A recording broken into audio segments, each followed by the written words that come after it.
podcast is powered by Control. Control is a meal replacement and functional foods business whose mission is to improve the lifestyles of gamers and content creators by making them healthier. Their meal replacement shakes and meal-on-the-go bars are the best tasting products in their category while also giving you all the protein, vitamins, minerals, and other nutrients you need to keep you going. Check out drinkcontrol.com and try out the sample kits to see what all the hype is about.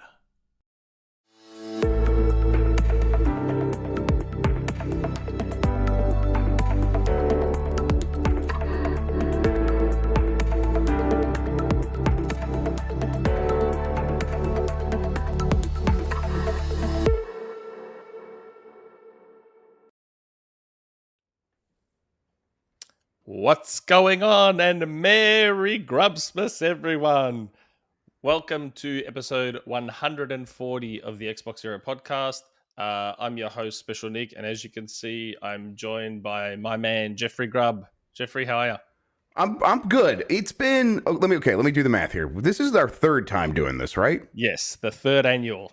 So did you guys skip some weeks? Because how is it not like episode 156 or something? Because it was bi-weekly. It was every 2 weeks. Bi-weekly. There we go. That's what it is. Okay, that makes a lot more sense. The Phil Spencer episode in Feb or March was episode 100. Okay, very cool. So, I am very excited to be back, to be here, to celebrate Grubbsmas with all of you special Xbox era kiddies. Let's do it. Yes, Grubbsmas. See, it was even in your Discord event list. It's an event now. Yes, exactly. Look out for it. Yes. It's going to be on the calendars. They're just going to print it at Hallmark. Look out. Yes, that's right. Don't worry about the Keeleys. This is bigger. This is bigger. Yep. We've also got Jesse, who's always behind the scenes, pushing the buttons and making things work. Jesse, how are you? I'm doing great. Hello, everyone. Hi. Hello. Yeah. Okay. I was watching your stream yesterday, Jeff. I liked how you had an in-person. You know, he's an hour and a half away, Mike Minotti. So is he was really? Like, you guys that close now? Yeah. Moved pretty close. It's like a real easy, like 90-minute drive to the point where it doesn't even feel like 90 minutes. He just hops on the highway and he stays on it till my house, and then he gets off one street and he's right there. So that's amazing. Super easy drive. So he was just like, I should come over. I'm like, okay, I'll get set up and try to make it happen. We had a good time. It was people really like the in-person stuff. We would do it more often if we could, but it's I usually prefer doing remote because it's just, you get in, you get out, it's easy, no cleanup. Right. But it's worth it sometimes to do the effort to get everyone in person, and it went really well. It was an excuse to get pizza. I had our LLC pay for it, so that's tax-free pizza right there. So that's the good shit. It was one of them was a chicken and waffle pizza again that we talked about before. So it was a good night. Yeah, even free pizza tastes amazing. Yes, exactly. Yeah. It was a good time.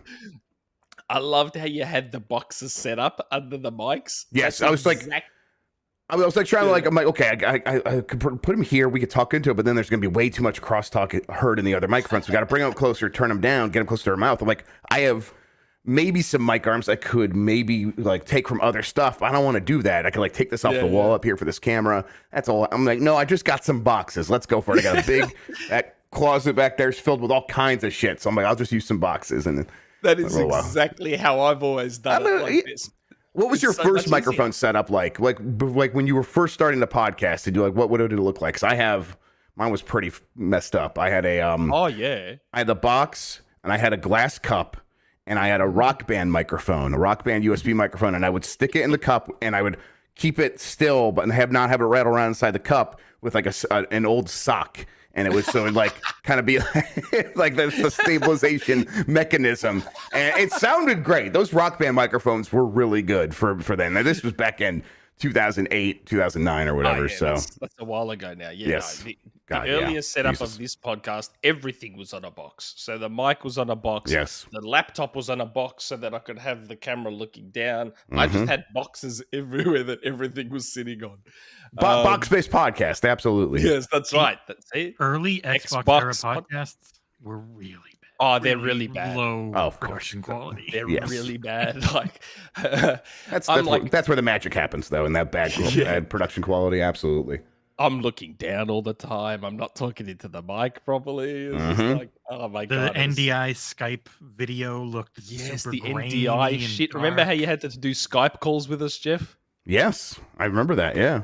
Those Skype calls. We're still Yeah, Skype contacts. No one uses Skype anymore, but we're still Skype And contacts. Skype has NDI support. People don't know. It's like so every That's person right. in Skype, you can get their own feed and put it separately into OBS. That's It's incredible. So much better. But no one It's so wants much to. No one better. wants to use it, and I'm like, okay, I don't want to use it either. I don't blame you. So Yeah, I know. I wish Discord would get NDI support. that would be incredible. That's It would the end make game. life Yep. so much easier. Yep, it'd Streamyard's be the really best, though. awesome. The lag on StreamYard is the best by far. I have no idea it is black magic because Nick is in Australia, Mhm. yet it Yeah. feels like it's almost instant with us here in America. Yeah, I might, Especially now on fiber internet. Yeah, there he is. Everybody, he's got that 1,000. Is it 1,000 up? Do you have 1,000 up as well? I wish. I me wish. too. It's 1,000 down, 50 up at the Yeah. moment. I don't even have that. I got like 40 up. It's like 35, but most of the time they're like, we'll give you an extra 5. I'm like, oh, gee, thanks. I'm pushing like the ISP I'm with used to have a 1,000 down, 400 up plan, and I'm just like, Wow. please bring that back. Yes, please. That God. is what I want. Please, that would be. I Amazing. mean, honestly, the 35, 40 up I have now is so much faster than what I used to have. I'm like, not really complaining. And the 1,000 down is great. It's you don't need it until you need it, right? And then all of a sudden you're like, oh man, I got to download a game. We're doing a stream here in a little bit. And I said I would be ready for this, and I completely spaced. And I'm like, okay, I'll download it in literally a minute, and it's ready to go. So that's it's cool. really good. Now, before we get to what we've been playing, there's a super chat from our friend Jeremy G, and I know he's in your Discord as well. Yeah, what's up, Jeremy G? Hiding on a different podcast won't protect Grubb from the absolute beatdown he will experience this weekend in the Game Mess Fantasy Football semifinals. I'm not feeling too great. Some of my players, I had a really great start where I won like 6 in a row, and then basically my entire team got hurt, and there wasn't a lot left to choose from. Some of my players are coming back off of injured reserve, and so I think I stand a chance. But I think this might be the end of the road for me. So I won my first playoff game. It's probably going to come to an end now. So Jeremy G, are we playing? I haven't actually looked at it yet, so I guess I'll see what's going on there. But yeah, I'm excited just to be a part of the playoffs. That's all I wanted. I just didn't want to get shamed like Mike Minotti, who's like I think in last place in our entire league. So that's the real shame. But he's winning. Mike consistently wins Jeopardy, doesn't he? When you guys play Jeopardy. Well, he hasn't won in months. That's how I like to look at it. And the one time he did, one of the times he won, he cheated. So really, does it even? I don't know. I think it kind of balances out. So basically, he hasn't ever won in my mind. MVG won the latest one, didn't he? No, we don't want to spoil it. Oh, okay, the latest one that's public, I think it was Imran Khan, and he did win, or maybe someone. I can't remember. Actually, I think I won the last one that was public, and then Imran Khan won the one before that. So again, Mike hasn't won in months. Oh, okay, interesting. Very good. He totally stole that daily double from me. It was my choice to pick one, and he got it by stealing. Like, no, it's my turn. Cheater. It's disgusting that we even let him play. Classic Mike. Mm-hmm. Now, you want to come on there? You should come on there. Or I don't know. I always feel like Bad be like, hey, come be on the Jeopardy game, because people are like, we have a very specific set of questions that we usually get, because it's like aimed at a bunch of Nintendo nerds from North America and grew up in the 90s. Oh, so, I was answering all those questions. Everyone says that. That's what Andy said from VGC, and he got on there and didn't do super hot. So all right, yeah, we'll get you on there. That'd be awesome. I was like, I'm watching you and MVG and Mike, and I'm like, and Sean, yeah, Turbo Sean. Sean's our host, yes. Yeah, he was asking those questions, and I'm just like, bang, bang, bang. I'm like, I wonder if I'd be that fast if I was like on the show. Let's go. I mean, you got to buzz in too. That's the hard. That's like you might know it, but buzzing in first. How do you guys do your buzzer? We use a rollback netcode buzzer, so it like measures the latency, and so it knows if you buzzed in before someone else, even if it like didn't reach the server first. It like takes a second. It does the math. It's like, okay, you buzzed in at this like UTC time on the internet. We could tell that. So you got to wait. Like sometimes it'll be like, I buzzed in first, and then it'll be like, no, actually, we're going to put Imran ahead of you because according to the latency, he actually did buzz in first. So it's buzzin.live, I think is the website that we use. I think that's the one I showed we need to you, look Nick. into that, Jez. I showed you that one, Nick. I just let Sean do all that work, and then I just show up and look pretty. So, oh, I forgot. Yeah, you do look very pretty. thank you. I appreciate that. Okay, now. Gonna look pretty different soon, though. No hair. Yeah. Are you actually going to shave it? Oh yeah. Well, yep. Oh, It's going away. It'll grow back. It'll grow back. Just like my wife. It will. Don't worry. It'll grow back. It'll grow back. I said I wouldn't shave it until Christmas, but and shave it. I'm gonna buzz it. I'm gonna take clippers and buzz it. I'm not gonna get like a razor blade out and look like a psychopath like Mike Minotti. Are you saying you're gonna do that live on air for us today for Grubbsmas? No, not Christmas yet. Nope. Still got a couple more days. Oh god. Okay, now after all that, have you been playing any games lately? A little bit. I downloaded Sports Story because that just shadow dropped on Switch. Not out of nowhere. Not too surprising because they started that indie game thing 5 days ago, and it's like, okay, they haven't announced a delay for that yet, and they said it come out this month. So, there it's going to be, and there it was. But I downloaded it, and my kids have not given me back my Switch, so I haven't actually been able to play it. Instead of just being kind of mostly poking around in a few other things, I started up Tactics Ogre, being like, hey, I really want to try that triangle strategy, but boy, that game is just all story for the first, several hours, and I don't want to deal with that. Game, then. Yeah, and I don't want to deal with it. So I'm like, what are my options here? And everyone's like, play Tactics Ogre. It's still a lot of story up front, or it's a lot of text boxes being like, hey, we are going to let you control one character in a tactics game, and here's your entire team, and the rest of the team's going to be controlled by the CPU while we slowly explain everything. And I'm like, can I skip past this? I've done this before. I know what I'm doing here.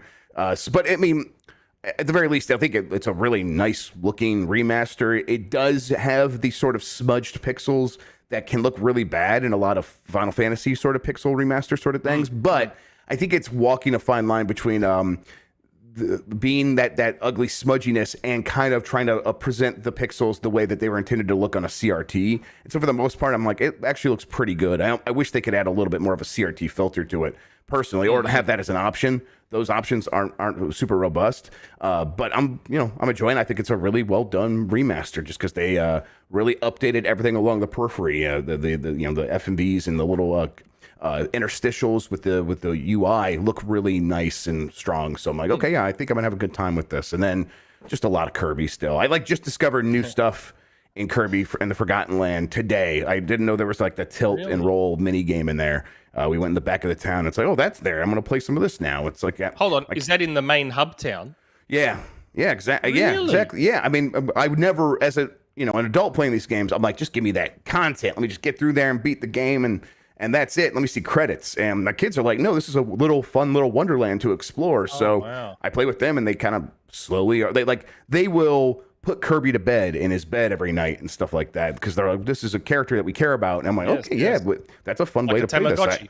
Yeah, and I'm like, that's a cool way to view these sorts of games, and so it's like giving me a different perspective. And it's like, oh man, Kirby's one of my favorite games now because just the way that they see it, and they're having me play along with them. So that's cool stuff. And Nintendo released a little present where you go to a store inside that town and you write down a code, Happy Holidays, and they'll send you a present to Kirby's house, and it'll just be there right outside the door, and you can open it up. And it's nothing major, but it's fun just to see a little wrapped present outside the front door. So we were enjoying that.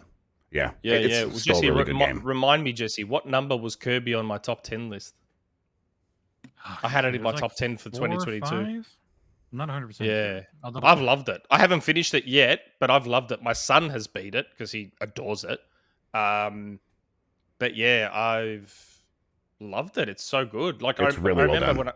when I first saw the trailer, my first instinct was Kirby's Odyssey, but it's not Kirby's Odyssey. It's like linear, and I love the way it encourages you to keep repeating the level to get the 100% completion and find all the secrets and all that sort of stuff. It's great. It's like a 3D world mashed up a little bit with like a Crash Bandicoot 4, where it's like it is linear, but it's still got like enough openness as you're running around, so you feel like this is a full 3D Kirby game. And it's awesome. pretty cool. I think It was other your than that, number I'm 4, Nick. Number four. Wow. So I had yeah. it quite high. Yeah. Yeah, I think it was I in my love that. top 5 as well. Yeah. I've Yeah, loved it. it's a great game. But other than that, I'm like, I have the Steam Deck. I'm trying to stick with one game at a time, so that's where I'm playing Tactics Ogre. But I also started Citizen Sleeper, and I keep going. I'm like, am I getting into wordy games after Pentiment? And I think I'm not being repelled by Citizen Sleeper, so I think something's changed there.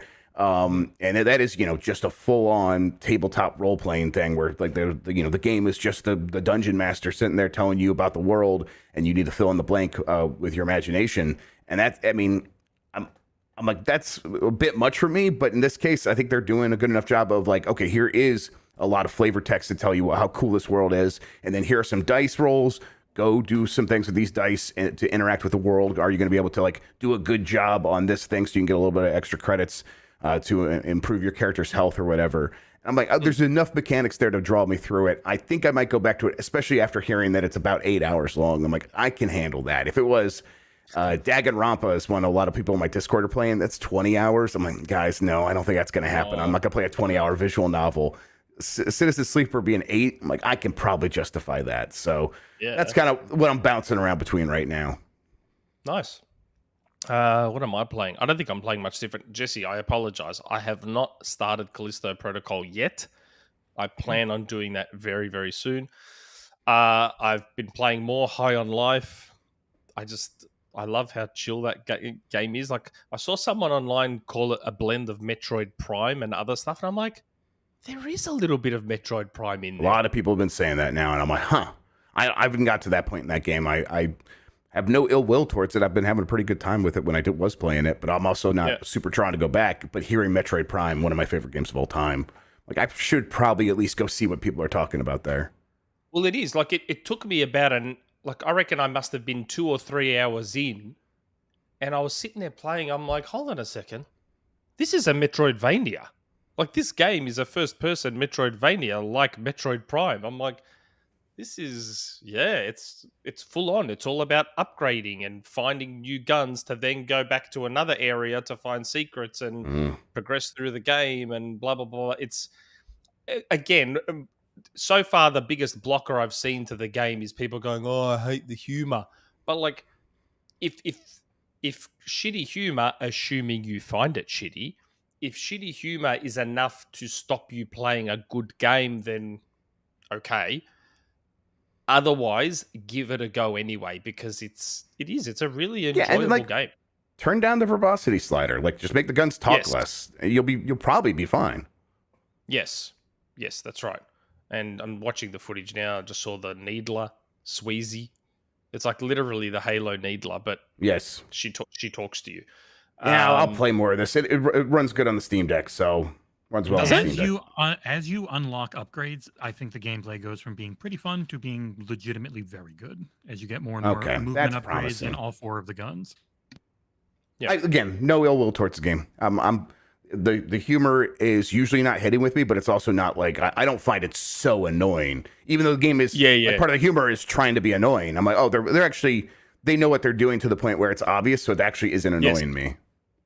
Yep. It's like I said, it's a fun game. I'm really enjoying it. Like, way more than I thought I would. Like, I think you had it on your list of games you thought would be shit but weren't, or something like that. Yeah, best game that we thought would be dog shit. Yeah. And it's just not. It's like we thought it would be, just based on the trailers being pretty aggressive with the Justin Roiland stuff. But it's like, once again, it's the way it always goes with games. Well, in context, it actually works a lot better. And also just the fact that there are more guns than just Justin Roiland. And you put away the guns, they could still talk to you over like the walkie-talkie. So it's not like you're going to be able to put away a gun that you hate or something like that. But I'd be pretty surprised if someone just like straight up hates any one of the guns. They're all pretty funny comedians. So yeah, I reckon they are too. It's like I said, it's a good game. Still making my way through. I think I've only got like 2 bounties left now. I've missed one of the missable achievements, which means I'm going to have to do another playthrough to get it. But yeah, and there's like cool stuff. There's almost, I don't want anyone to take this the wrong way, especially you, Jeff, but there's almost Zelda-like elements to it. Like, there's an achievement. So you'll know from Zelda games, Zelda games allow you to interact with not just the world around you, but the populace of the world around you. So, you talk to an NPC, oh, where's my son? Please find my son. And then you find her son in some other world and you've got to bring him back. Or you find someone's lost wallet, or you find this, or you do that. There's all these ways you interact with the world around you in Zelda. High in Life has a similar thing. Like, I was in the pawn shop and I bought a drum. I just randomly bought a drum. The game let me buy a drum. So I'm like, okay, cool. So I've got this drum in my inventory. And I'm in the main hub world and I'm talking to all the NPCs. And one guy is sitting there. The guy sitting looks like a busker, and there's someone standing next to him. So I start talking to them and he's like, oh, this is my son and he loves music or something like that. And I wish there was a way for him to express himself, blah, blah, blah. So I gave him the drum. And he starts playing this drum. So I'm like, cool, no worries. So I go and I keep doing missions. I went back last night because I was searching for more of the collectibles. And there was a crowd around them. I'm like, okay. So I go over there, talk to them again. And he's like, look at him go. Look at my son go, playing this incredible music. Look at the crowd watching him. This is all because of you. You've done this, blah, blah, blah, blah. And it evolved while I was gone and off doing missions. That does remind me a lot of Link's Awakening, actually. Yes. There's a lot of that in there. That's like, 'cause I got the Yoshi doll from the store from the little game in Link's Awakening when I first played it as like a 12-year-old. I had no idea what it would do, and I just had it in my inventory. And eventually, I found someone who wanted to trade it for me, and then that took me into this weird trading mini game. So it's like that is, I mean, this is Justin Roiland's studio, Squanch Games, and it does feel, that sort of thing feels like, why wouldn't we just make this game like a Metroidvania and put in that Zelda stuff we like? That it does feel like that, and I'm like, we should be asking more developers to be this way. Just take things from other games more often. Be a fan, and then go hire the right developers to be able to execute on that stuff. But yeah, that's pretty cool. This game is a little bit of a I think it's going to be a hidden treasure if people continue to overlook it the way that they have been. It's right on the cusp there. Obviously, a lot of people are playing it on Game Pass. Obviously, it's kind of finding an audience. Among the people who talk about games professionally, it feels like a lot of people just dismissed it. And I think they're going to find out that a lot of their audience is like, no, we really fell in love with this game. Yeah. Well, I mean, I guess that leads us then probably a good lead into the first topic, because otherwise I've only been playing Fortnite and Rocket League anyway. But Justin Roiland was actually on the official Xbox podcast. They interviewed him about High on Life and how it's doing and all that. And there were actually some interesting tidbits. Like, he was talking about how he did a lot of research on Game Pass. And he was looking into Game Pass, and I don't want to misquote and I don't want to misunderstand what he said, but he was saying that, he goes, a lot of folks told me that non-Game Pass games that they ship versus Game Pass games, they get 7 times the sales. Now, was he saying that the games that do ship on Game Pass get 7 times the sales? Is that what he was saying? Or did I misunderstand? Yes, that's how I took it, yes. That the things that they put on Game Pass get way more sales than those that they don't. Right. I think it's probably true for a certain tier of game, absolutely. Yes, I was about to say. And it's probably true of the kind of game that High on Life is. And I don't know. The repeat customers, if you will, I guess, the repeat developers and publishers that have put stuff out on Game Pass and have come back to it repeatedly this time, and it's not just once, but multiple times. I mean, Mike Rose, obviously, is one of the big publishers out there, constantly talking about how much he loves Game Pass, but he's not the only one at this point. There is clearly something for that level of developer and publisher where the cushion of the guaranteed money, I'm sure, helps, and I think a lot of developers would like to get in on that. But the idea that it is helping on the other end and building up excitement and increasing sales on Steam. I mean, High on Life might have done fine without Game Pass. We have no idea, no way of knowing. But it is on Game Pass, and it was also the best-selling game on Steam last week. So it's at the very least, one is not hurting the other, and all the evidence that these companies keep pointing to is that for this level of Game Pass is like a little bit of rocket fuel on top of everything.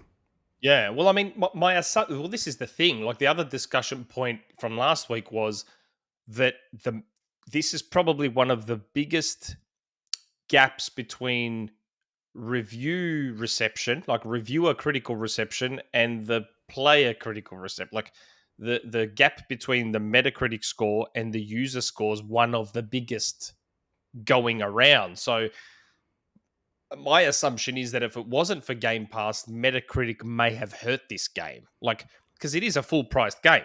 So I would like to think that most people would have seen the Metacritic on, from the trailer, from what they're saying on Metacritic, not sure if I want to fork out the dosh for this one. I might just hold off. Where with Game Pass, people have gone, bugger it. I'll just download it and try it out. And they're actually discovering that, oh, wow, this is actually a pretty good game. Yeah. I mean, obviously, Rick and Morty is like hugely successful, and the videos for this game where you just like show Justin Roiland talking for 10 minutes. Those videos are getting millions of views on YouTube. Yeah. So there's like a lot of like hunger out there for content involving this creative team. But I think, it's impossible to peel away that Game Pass makes it easier for people to go in and find that stuff for themselves, or even go in there and be part of the people creating the content based on the game and be like, hey, yes. like I could share it because I got it through Game Pass. Yeah, I mean, it's clearly helping. Yeah, big time. And that's the thing. For years, developers, storefronts, a lot of industry people have been saying that no one's managed to crack the code with discoverability. Right. And I feel like, at least on Xbox, Game Pass helps as a tool for discoverability. Like, everyone says it. I would never have bought this game or tried this game if it wasn't for Game Pass. Yeah, I mean that creates a barrier for developers that aren't able to get that Game Pass deal, and there's a lot of those studios who would say we'd love to be in Game Pass, but Microsoft's not like just sending us a check because we ask for it. So, but still, that's not really a detriment to that. That's not a negative for Game Pass. That just speaks to how many games are out there and how hard it is to succeed. It's just like when this Game Pass does open up to a studio and they do take advantage of it, it is a huge engine for discoverability. Absolutely. Well, that's the thing, isn't it? I as far as I'm aware, there's two ways to get on Game Pass. You can apply to be on Game Pass, and I assume there's a wait list for that. Yes. But then there's obviously the games that Microsoft themselves would seek out. Yes, that's scout. Right. And, obviously having a relationship, putting out a successful game on Game Pass, like the next game from Squanch Games is probably going to be on Game Pass. I think they've said as much. And Microsoft was going to be like, of course, you had a success. We're just going to make it easier for you, and you can come back and do repeat business. Absolutely. Yeah, it's just that getting over that bump initially, that's where the challenge is for a lot of those studios. Well, it's smashed all kinds of Game Pass records. So, yeah. And I see a lot of people go, oh, but what about sales? I'm pretty sure that Microsoft remunerates. They give them money. They give them bags of cash. Yeah, I'm pretty sure they do. Like, in the end, they have to come to an agreement, yeah? So I doubt these developers would agree with something they're unhappy with. So yeah, they just wouldn't do the deal. Yes, that's right. So I wouldn't stress too much. And that's why a lot of these games end up multi-plat, because what happens is they do gangbusters on Game Pass, and then someone that might prefer the portability of Switch will go, well, I want it on my Switch. This is a perfect on-the-go game. I tried it on Game Pass. It's amazing. I'm going to go buy it on Switch. Yep. So, yeah. So, it's great that it's done well. It's a good game. I know it can be polarizing, but it's a fun game. You should delve further into it. It's really I'm going to. Yeah, I plan to. Okay, now, before we go on, one of our besties has given us... a lot of Christmas presents in the form of super chats. Are we going to read them out, Jesse? Let's do it. Xbox Lost, PlayStation 1. Bring it on. Two Clowns, Scrub lied Metroid. No KI2 God of War collection, Nick. Yeah, I think you just need some more patience, buddy. He's also gone, Scrub, you're no longer Grubb, you're now Scrub. Oh, been Scrub for a while. Have you seen what your name is in our Discord? I think I have. I don't remember it off the top of my head. Jerry Brubb. Yes, that's right. Yes. Remember that guy on Twitter that called you Brubb? Yes, Brubb. Yeah, God. Scrub saying Xbox no games is only truth he said. And he's got a third one. Fair enough. Scrub said Xbox has 0 games, second half 2023 talk. Yeah, well, I can't believe. Okay, first of all, it's messed up that he's here and he stopped giving us money. My mods have probably banned all his accounts, but still, that thing, he keeps obsessing on this. I'm surprised he's like still on it because we haven't heard from him in weeks. But like the idea that like at some point I said they won't have any games in the second half of 2023. I'm like, when? Just give me the timestamp of when I said that. I would love to see what you're talking about. Nope, it's always just here's more money. You did say it. All right, friend.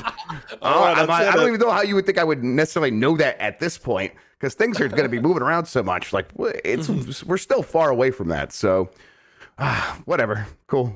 Thanks for the money. Yeah, that's right. Hey, by the way, what's his name? Xbox lost PlayStation 1. While you're feeling generous and in the Christmas mood, as you can see, I'm drinking some delicious Control here. Well, looks Why delicious. don't you head over to www.drinkcontrol.com/XboxEra and use our code XboxEra for 10% off Xbox lost PlayStation 1. I'm going to get some right now with that money that he gave you. Do yourself a favor and grab yourself some Control, mate, and it will help you get through this Xbox game drought that you are suffering through. Another super chat from Shane G. Jeff, brother, can you break some Xbox news, please? So that early event that everyone keeps hinting at for early next year, I don't know like what exactly everyone's been saying about it, but I've heard about it too, and I'll say that one of the games that will be in there should be like a Pentiment level game from a first party studio. So that I have not heard. Yes, so there will be like that level of game not from Obsidian, from a different studio, but it'll be like a Pentiment level game. There you go. Cool. WCCF Tech has already posted an article that confirms I didn't hear January. Early next year. I didn't hear January. Yeah. I just heard Q1. Yeah, it's like February, March. Right? No, like specific month. It's like it could be any time in Q1. 100%. Yes. My DM literally says sometime Q1 before E3. Yeah, I think some of the sources I was getting were like January, February, March. Like they just said all 3 months is like a possibility. So yeah. Well, there you go. But there is a rumor mill later, Shane, and it's Xbox related. So there you go. There you go. Yeah, you're gonna be feasting this Grubbsmas. Yeah. Yes, that is the idea of Grubbsmas. Now, what's next? I'm bringing this up a little bit more selfishly. Sifu, which is an incredible game that's out on PlayStation, Switch, and Epic Game Store, got announced for Steam and Xbox coming in March. Very, very excited about that. They posted out a tweet the other day, just randomly out of nowhere, saying, got something special soon. I replied instantly with a photoshopped Xbox box art copy of Sifu, and about 3 hours later, I'd gone to bed and it got announced. So I'm very, very excited for this. I have booked in the review. Jesse, you will not take it off me. I'm the one who got it for you. Why would I be taking it off of you? I mean, unless you piss me off. Because you like to do that sometimes. Mm-hmm. So I would like sneaky. Sifu, please. Yes. Very, very sneaky, sir. I'm not sneaky. I'm just power hungry. Okay. That's fine. So yes. So if you haven't played Sifu, it is an awesome, awesome game. It's like I wanted it on Switch, but it only runs at 30 on Switch, and I'm just like, we really need that Switch too. Yeah. Really, really need that Switch too. Yep, at some point, hopefully. Yes. Next, again, another selfish one for me. The PlayStation Edge controller has been getting a lot of hands-on videos and stuff, so a lot of outlets are getting their hands on it. It looks cool.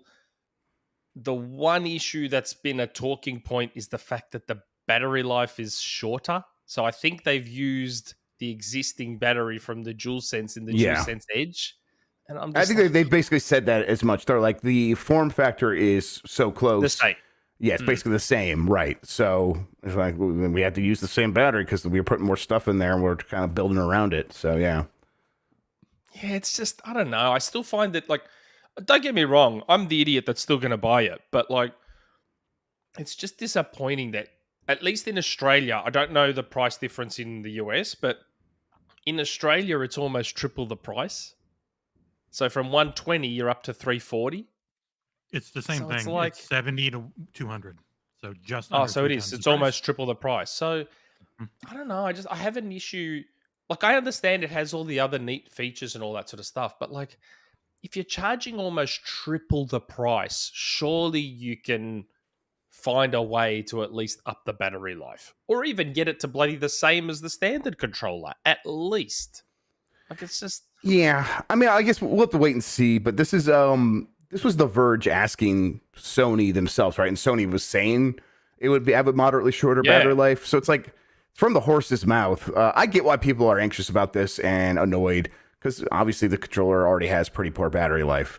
But let's wait and see what. I mean, it's a big expensive controller. It probably should have its own dock, and you should probably just keep it in its dock and kind of make sure the battery's always charged. And if you do that, it's a little bit easier. And if you're already spending that much money, I kind of don't want to hear about like, oh, I have to spend more money. Well, you're already spending $200.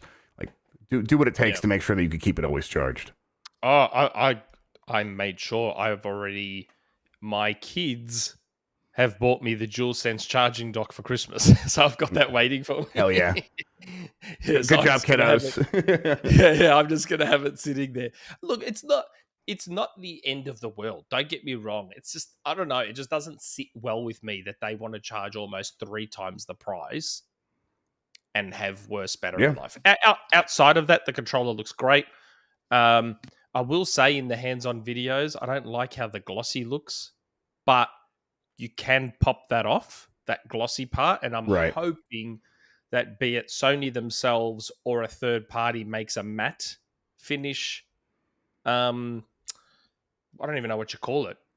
I don't even know what you call that bottom section of the DualSense, but you can swap it out. So I'm hoping that someone makes a matte version, because the glossy looks a bit...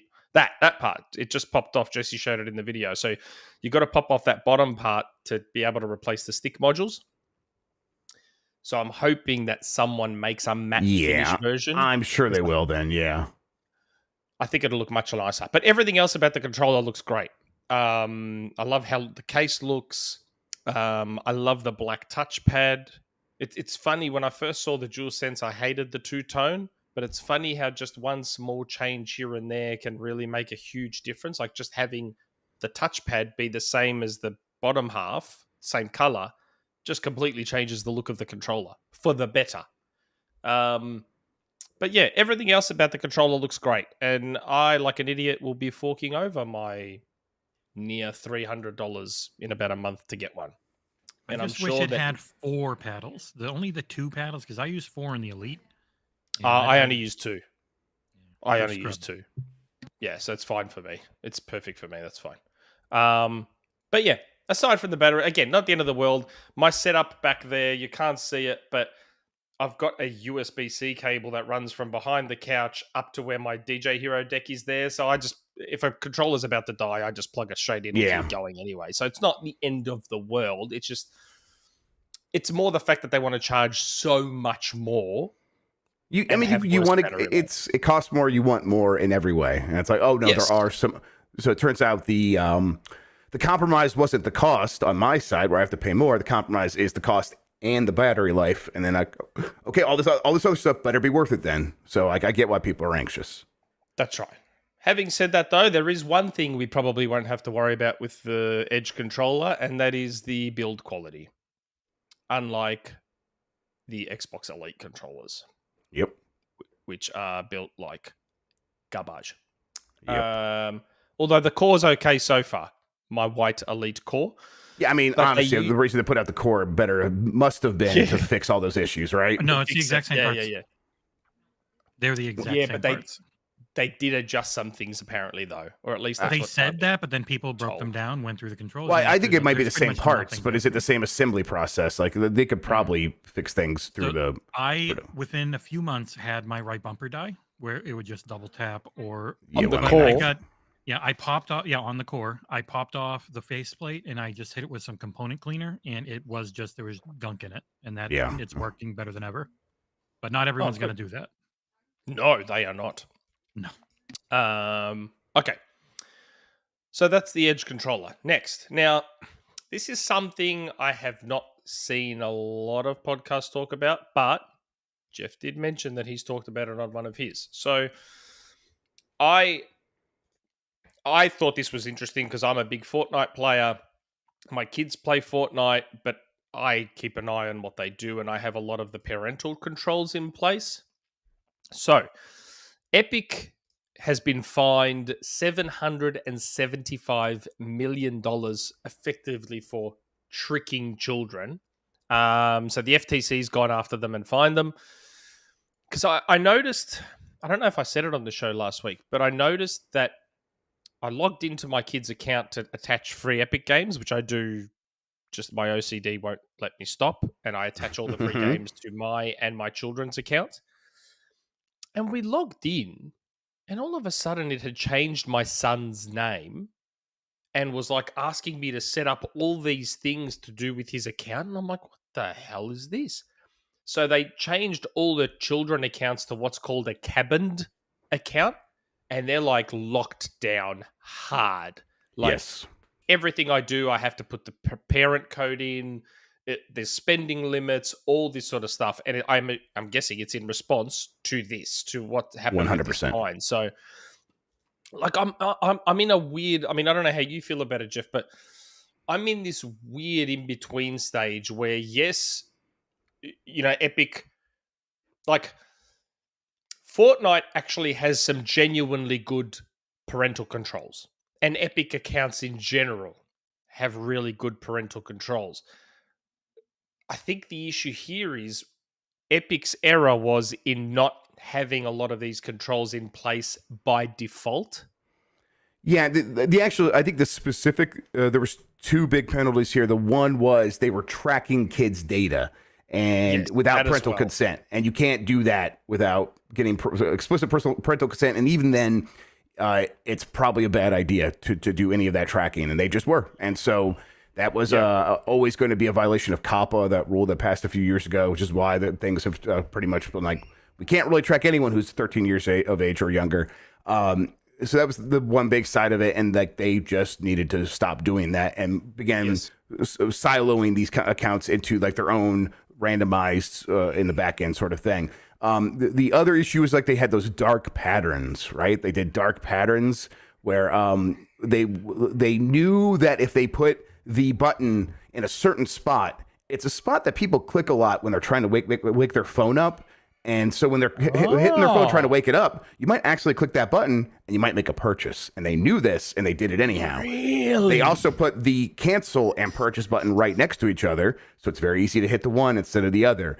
They knew all this, and then instead of like researching ways to fix that and make that better, what they were researching was how can we make the refund and the cancel purchase buttons more difficult to find? And there was evidence of them deliberately doing that, and so they got these big fines from the FTC, and then they came out and were like, hey, we're going to be really good about all this stuff going forward. They are now. Yes, exactly. They are now after a pretty significant slap on the wrist. This is a little bit more than a slap on the wrist. Obviously, it's something they could afford, but it's you know, they $500 million more than that. It adds up. They can afford it just with all my Fortnite purchases. Yes, exactly.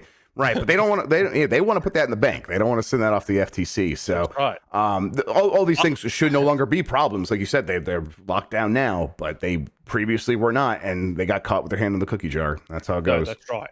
Like at first, before I read into it more, I was like, "Oh, how much of this is Epic taking the blame for parents being too hands off with their children's gaming habits?" Like, right, there's definitely some of that for sure. Yeah, like my children they're young, they're sub-teenage children, and they've never accidentally made a purchase on Fortnite. Right. Because when the accounts were set up, I watched over them and I set them up properly and put the pins in place and all that sort of stuff already myself. Yes. I mean, I think that there's definitely an argument that that's always going to be something that parents need to take responsibility for. But there were like 1 million plus complaints, they said, from parents saying, hey, this happened on accident. And it's like at a certain point, I mean, obviously Fortnite's massive. So 1 million complaints that something went bad. It's like, I could see that, but also it's like 1 million complaints and you didn't change anything. In fact, the only things you did change were to make refunds more difficult. Yeah. Okay. Clearly you knew what you were doing, and they've admitted they knew what they were doing. That's what the fine was about. So yeah, that's right. So yeah, dark that's patterns coming to get you. Yeah, I'd never heard of that phrase before. Yeah. But that's why I looked into it further and realized they had done something bad. But my gut instinct right off the top was, oh, hold on, shouldn't some parents take a little bit of responsibility for their kids making all these purchases? But I mean, most parents aren't like us where we game and we're into this stuff and they just set and forget. Oh yeah, Fortnite, it's fun for kids. Set up a Fortnite account and away they go. Yep. Which I should say. It says free right there. That's free. That's right. It's great. No questions asked. It says free. Yeah. Friends of ours have experienced that where their son racked up like a $100, $150 bill on Fortnite because he was just pushing that button. Yep. And then before they knew it, and they're the sort of parents that would just be like, yeah, Fortnite's free, set and forget. Here's the account, it's done. Yep. So, yeah, but there you go. So I've paid Epic's fine. So you're welcome, Epic. I paid that fine for you with all my Rocket League and Fortnite purchases. So you're welcome. Okay. Now, I don't know if we want to discuss this before we move on to the draining issue of ABK, but the Twitter account Akami Games, who's a friend of ours, had posted a tweet a while back saying that he's heard, again, I mean, I saw Jesse make that face, but, you know, it's something semi-worth discussing. He must have got some info that Redfall was releasing in March, which I will admit I had been told something similar a few weeks back. He's posted an update today saying that he believes it may have been internally delayed. Now, again, it never had an official release date to begin with. He's now saying he's heard it may have been internally delayed to like May or something like that. I don't know if you've heard anything, Jeff, about Redfall? But I haven't been asking around about it either. So I guess it's time to do that. But also it's holidays, so no one's going to answer. Yeah, that's right. I mean, it wouldn't surprise me. This is a game that they really want to not. I mean, they want all of their games to hit, and all of their games, even the ones that they promised to Sony exclusively for at least a year, they delayed all of them because they wanted to make sure they were as good as possible. So, would just not even surprise me a little bit if that's happening to Redfall, another game. They don't want to come out and be a 70. They want it to at least be, a strong 80 on Metacritic. Yes, that's always going to be worth another couple of months. Yep. Yeah. No, fair enough. Well, again, I personally haven't. I had heard March also, just like Akami Games. So take that as you will, but have heard nothing since. So if it is internally delayed, technically we'll never know unless they say it, because there was never an official release date on Redfall anyway. So I only made the face because of the way that he says unfortunate news, and it's like, it's not news. You're just reporting rumors. Call it news. Well, yeah, that's true. I get it. I understand. All right. Do we want to dig into ABK? I mean, dig in. Let's just glance by it, right? Let's just bounce off it. God. I mean, don't get me wrong. Like, there's been some juicy stuff, but I feel like so much of it. Oh, actually, you know what? Before we get into ABK, especially now that you're on, because it's a very special occasion in Grubbsmas, Hideo Kojima had an interview. Yeah, he had an interview on IGN where he was talking about everything, about his studio, about Death Stranding 2, Xbox game. And he was saying something that... so Jeff was the first to talk about the fact that he was doing an Xbox game. I, quite a while back, had also said Sony had knocked back his new game. He pitched his new game and they were like, no thanks. I, just like Jeff, copped a lot of shit for that. In Hideo Kojima's recent interview, he said exactly that. that he pitched his new game to a lot of big publishers, and they were all like, "No, thank you, we're good." And of course, he's now got the deal with Xbox. So, both Jeff and I were right. Mm-hmm. So yes, he said himself that a lot of these big publishers thought he was mad with what. Hell yeah. Yeah, with what he's doing. So, in terms of, I'll ask before I say anything, Jeff. Have you heard anything about what this game might be? Not much. No, not really. It was always like he's got some big ideas, but even he doesn't really understand what it could be, which is why like Microsoft's bringing in a team to like show him what is possible when he works with cloud technology. Yes. So I'm like, oh, okay, that sounds terrifying. And Microsoft's like, we will pay for all this for you. No, not many other publishers were ever going to be like, we'll be your research and development arm, Hideo Kojima. Like, no, they were never going to do that. So not surprising that people were like, no, thank you. Yeah, that's right. It's I assume it's quite ambitious. Like it does. I've got to watch what I say here, but I feel like there is an element of Microsoft just wanted to be attached to him about it. Like I don't think they particularly cared what it was. Right. They just wanted to be able to say, "Hey, we're working with Hideo Kojima." Of course, yes. I mean, that was the same. That was what happened with Sony when they were like getting in the deal with Death Stranding. Like at first, they were like, "We just want to bring Kojima out on stage." And Andrew House wanted to be like, here's my perfect Japanese, and I'm going to talk to him. And I'm like, wow, you speak really good Japanese, Andrew House. And it's like, okay, cool. They're buddies. They're making it happen. And of course, Microsoft wanted to do that same thing after all that. Yeah, and I feel as an extension of that, and this is pure speculation, obviously, I feel like what is allegedly Overdose, according to Tom Henderson, I feel like Overdose then led to Sony being like, well, hold on a second. He's making a game with Xbox. Maybe we will fund Death Stranding 2 after all. You know what? It did well enough. We got some more sales on PS5 version. We got some more sales on PC. Sure. Let's do Death Stranding 2. Right. I mean, it's not like it was like some miserable failure. It was like 5 million copies was like the official number we've heard. Yes, exactly. That's the official number we heard early on, and so it's obviously been more since then.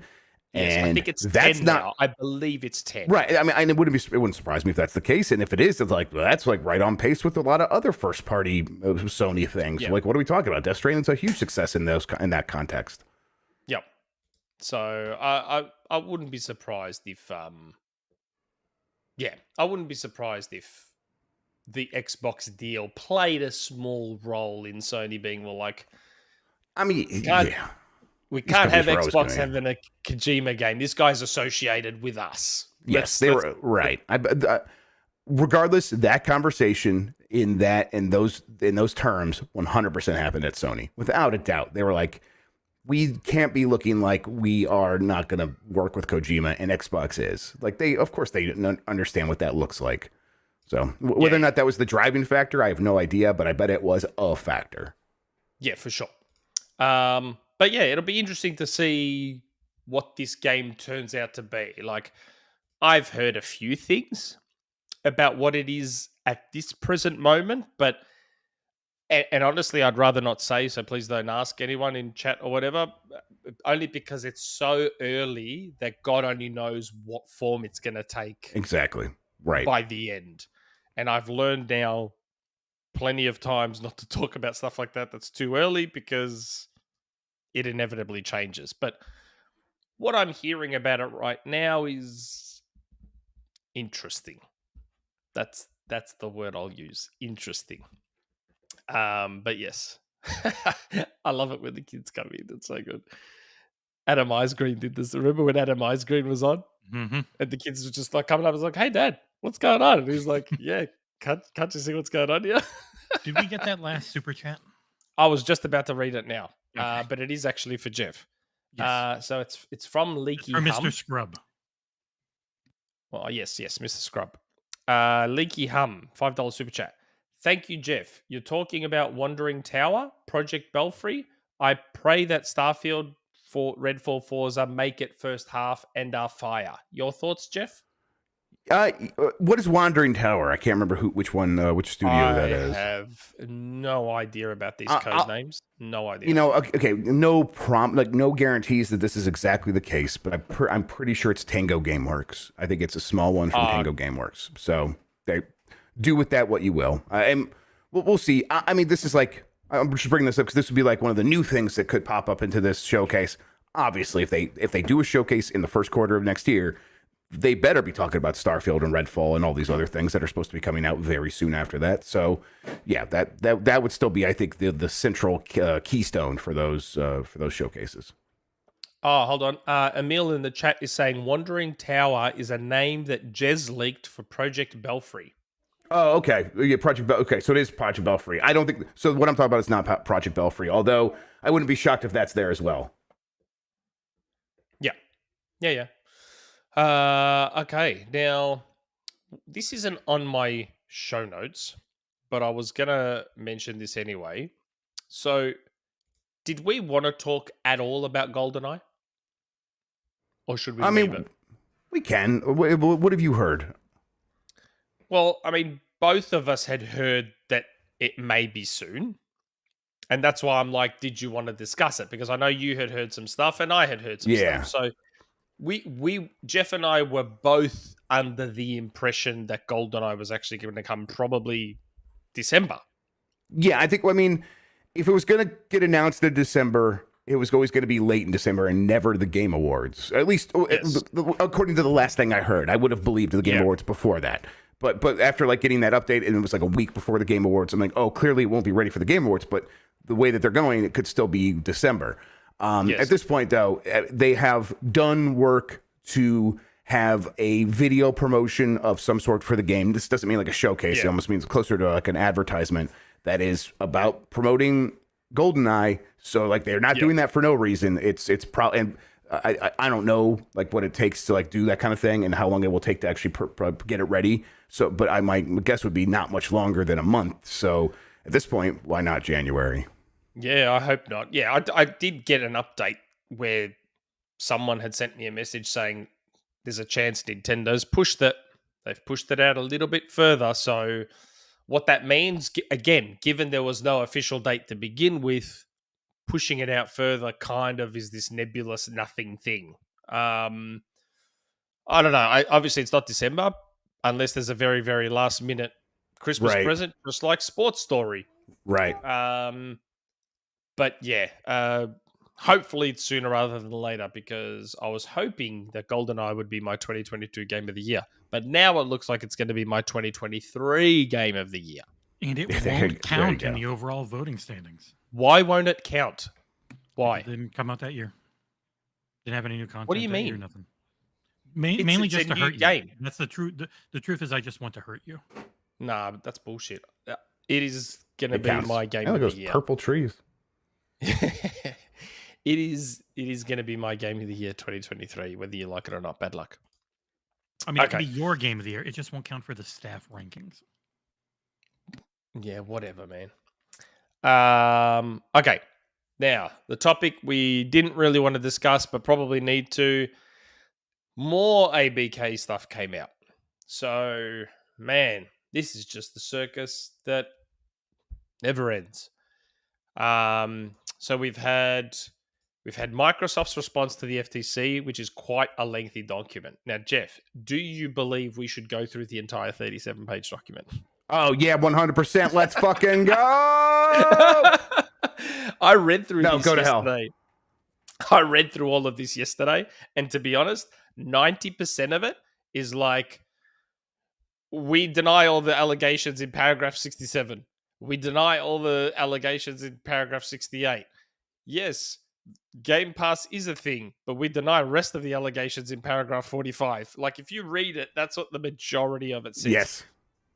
Most of the stuff that people would consider juicy is right at the start, and it's all stuff we've kind of heard and kind of discussed ad nauseum. I mean, it's common sense stuff at a certain point, right? Yes, very much so. It's Microsoft saying, but hey, man, like it's stuff we've said on this show numerous times. Microsoft said, hey, we want to get Activision's games in more hands via cloud, and we're going to put stuff on Switch, and we're going to do this, and we're going to do that, which is what we've been saying all along. There's nothing really super exciting about it. It's all very obvious stuff that most people should be aware of. Activision came out and went quite hard at the FTC. Again, with stuff we've been saying here. The first thing Activision said was, it is your job to look after the consumer and competition, not competitors. Mm-hmm. Because, again, that's what it's looked like. It's looked like they're just trying to protect Sony for some reason, who's the market leader, it's unprecedented that regulators would look after a market leader. That's unprecedented stuff. And that's definitely the case for the CMA. It's almost like it's hard to argue that. The FTC can just be like, we just don't like the idea of a big company getting bigger. And it's like, well, that's still not your mandate. It's still not what you're supposed to be doing, especially if the result will increase competition, which I think even if it's not going to be a perfect, well, of course, this only increases competition. I could buy that there's a give and take there. But yes. I think it nets out to more competition. But sure, there could be an argument there. I think the deeper point is that, of course, none of us know for sure what will happen. So, but why would the FTC want to make a declaration without fully knowing what could happen, just because the idea of a big company getting bigger is distasteful to them? What is the negative there? And it's just the negative is people stop there. All the arguments always stop at a big company gets bigger. We don't want that. But, well, okay, why exactly? What are we worried is going to happen? It's like, they might be able to compete with Sony better. Is the actual end of that conversation? That's all it is. So why are we trying? Why are we trying to get in the way? It's not like gaming is some perfect garden that is so worth preserving as it is. Everything works exactly. Like, no one ever lost a job because a game got finished and they weren't yet necessary to a company anymore, so they got laid off. That's never happened before. It's a kind of a nightmare industry to work in, and it has been. Yes. Any little shakeup to that, there might be detrimental effects. Of course there might be, but it's not worth preserving what we have because it's so perfect. It's just not. That's right. And not only that, if history has taught us nothing, and Jeff, like myself, is old enough to remember, outside of Sega, if the industry has taught us nothing, it's that usually when someone in the gaming space gets their ass handed to them or gets trounced, it's forced them to either innovate, fight back, and compete. So, Microsoft entered the market. They knew they had to do something big. Xbox Live, built-in hard drive, blah, blah, blah, blah, blah. Then they got their ass handed to them. That then forced Nintendo to go, well, hold on, Sony handed our ass to us and we were the kings. The Wii came along. And then Microsoft brought along the 360 and revolutionized online gaming and Xbox Live Arcade and all these incredible innovations. Sony got their ass handed to them. Guess what happened? They went back to the drawing board and said, okay, the PS4, we're going to, each time there's been a cause and an effect, or an action and a reaction. So if Microsoft buys ABK, and even in a world where they make COD exclusive, that's just going to force Nintendo and Sony, or more Sony than Nintendo, because Nintendo has survived without COD for 10 years. It's going to force Sony to up their game in some fashion. It does. It breeds more competition. Sony is not going to get Sega'd out of the video game market. They're going to have to just step up their game somehow. And and they are already recognizing that they need to be competing on that front. And that's why they're doing 10 live service games, 12 live service games now. We need to be doing this anyhow. The idea that Microsoft is sort of forcing their hand a little bit, and that's bad for the industry. It's, again, I just have a hard time understanding what the point anyone's trying to make when they say that. I know. But the FTC's Nintendo doesn't count. Nintendo isn't a video game company, or at least not in the same way that Sony and Microsoft are. I really want this to I don't know what a court case actually looks like. I'm no expert, but I want to be able to hear those arguments and just listen to the FTC try to defend that position, because that is bananas nuts. It's just insane. So silly to try to slice up the relevant market in such a way. Obviously, they have to, because if they don't, all of their arguments really fall apart if they have to consider Nintendo and be like, well, What if a company was out there already doing all this stuff and competing in ways and creating their own the own uniqueness that they're able to thrive on? Well, they do exist, but you don't want to consider them because it really weakens your argument. So it's just kind of baffling. But that's why people keep coming to the conclusion, which Activision have done themselves publicly, that they're trying to protect the market leader. That's why it's framed that way. Because even if they don't believe they're doing that, that's going to be the end result, and that is weird, and it should. That has got to be the biggest sort of argument in favor of letting this go through, because it's like the only real tangible thing that we know for sure what this will do is protect the market leader from increased competition. Yeah. We don't know how this will shake out in terms of giving Microsoft more or permitting Microsoft to consolidate more of the industry, whatever that means, in an industry that puts out more games than it ever has before. It has more publishers than it ever has before. Whatever. Yes. I'm willing to accept what you're trying to say in that argument. I get what you're trying to say, even though I don't fully buy it. But we don't know what will happen. What we do know will happen if you stop it is this makes it harder for Microsoft to compete with Sony. Okay, so you're protecting Sony. That's weird. That is weird. So let me ask you then. Let's just say, again, let's go the worst case scenario. Microsoft buys ABK, 0 concessions, and as a result of all the crap Sony's put them through, go, you know what? We are going to take COD off PlayStation. Screw ya. We'll pay the fine. We don't care. We're going to take COD off PlayStation. And let's say that then leads to a world where Microsoft, God forbid, becomes the market leader. Let's just say, in a hypothetical worst case scenario, Microsoft becomes the market leader. So? Yeah, right. Exactly. So that's it? That's all it is? It's just... Right. And I mean, would that would just mean Sony would have to compete even more. And that would be very cool to see. But I mean, think about it. Whenever a company hasn't had to compete as hard, that's always been real bad for us. So that's exactly right. So Microsoft, revolutionized everything with Xbox Live Gold and with Xbox Live Arcade. And Sony's like, okay, well, we'll make our online free because our online kind of sucks. We probably can't afford to charge for it, so it's free.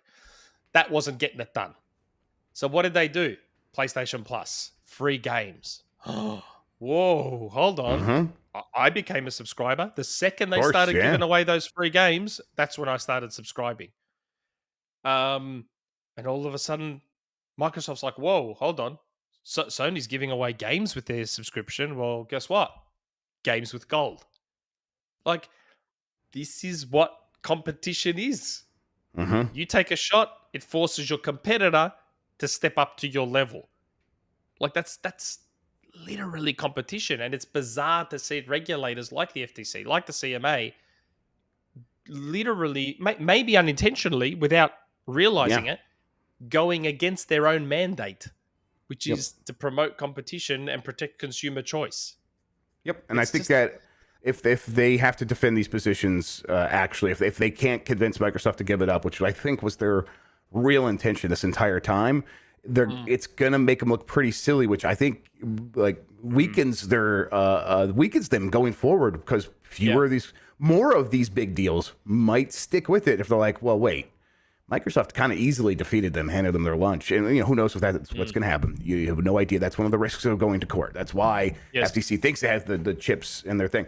But it's like in the future that might be more difficult to pull that bluff off if you try this and it looks as silly as it seems like it's going to look. But these are it's not like they have a bottom line at the FTC. It's not like they have to worry about revenue. They just go out and they do their jobs, and they're part of a bureaucracy, and they believe that they can make a statement now, and that's what they've been trying to do since Lena Khan came into power. And it's like, okay, I get you wanting to do that. Well, I mean, good luck. This is probably the wrong case to pick. Wrong case, wrong white whale that you're probably going to go down with. Yeah. Well, I mean, at least the Meta one makes a bit of sense because they are the market leader in VR. Yes. So, and I've said this all along, if Microsoft was in PlayStation's position in terms of market leadership, then I'd be completely understanding of what they're trying to do. It's like, well, hold on a second. You're the market leader. You're a $1 trillion company. You're now using that to further strengthen your position and crush your competition. That's what we want to stop. But Microsoft's not the market leader, not even close. And they're choosing to ignore another market leader, depending on the metric you choose to use, because Nintendo is the console market leader in terms of console sales, you're choosing to ignore another market leader to help support an argument to protect this market leader. It's just the whole thing is just crazy stuff. Absolutely crazy. They're trying to segment the market into consoles, subscriptions, and cloud as all these different things. Yeah, and that's just doesn't work, right? Those aren't different markets. Those are, I mean, for one, they all have the same games in them, and they're just different options for purchasing the same games, right? Like if I go to the store and I can get a subscription to cereal or whatever, it's still like basically the cereal market. Or like, you know, the good one is like leasing a car versus buying a car.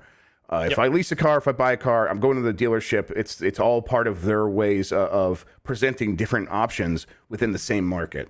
And I mean, FTC could again try to make that argument. It just doesn't make a lot of sense on paper. It's not going to make a lot of. They're not going to be able to really successfully argue because it's just flat out. It's wrong. Also, this is detrimental potentially. If the FTC does win this, it does way more damage than it helps anything. Because honestly, if you are a studio trying to make a game today, and you are an indie studio, and you're like, we have visions of being like of putting out the next major game.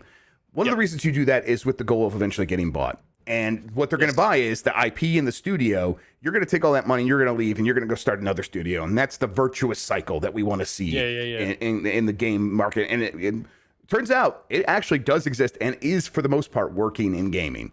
The alternative is, well, there isn't much of an alternative. The alternative is it can look like the music industry where, you know, you go start a band, you can't exactly just go sell your song. You can, some artists have done this, but it's like, it's pretty rare. You can't just go like sell all the IP to your songs and then go start a new band and do it again. Like it doesn't really work in that business, but it is working in gaming. Same way. Why would you try to disrupt that when it's like, this is a clear way where people could start up new businesses and have an end goal in mind to succeed in that business? It's like, to me, that is disruptive to the whole entire market, way more than Microsoft buying Activision.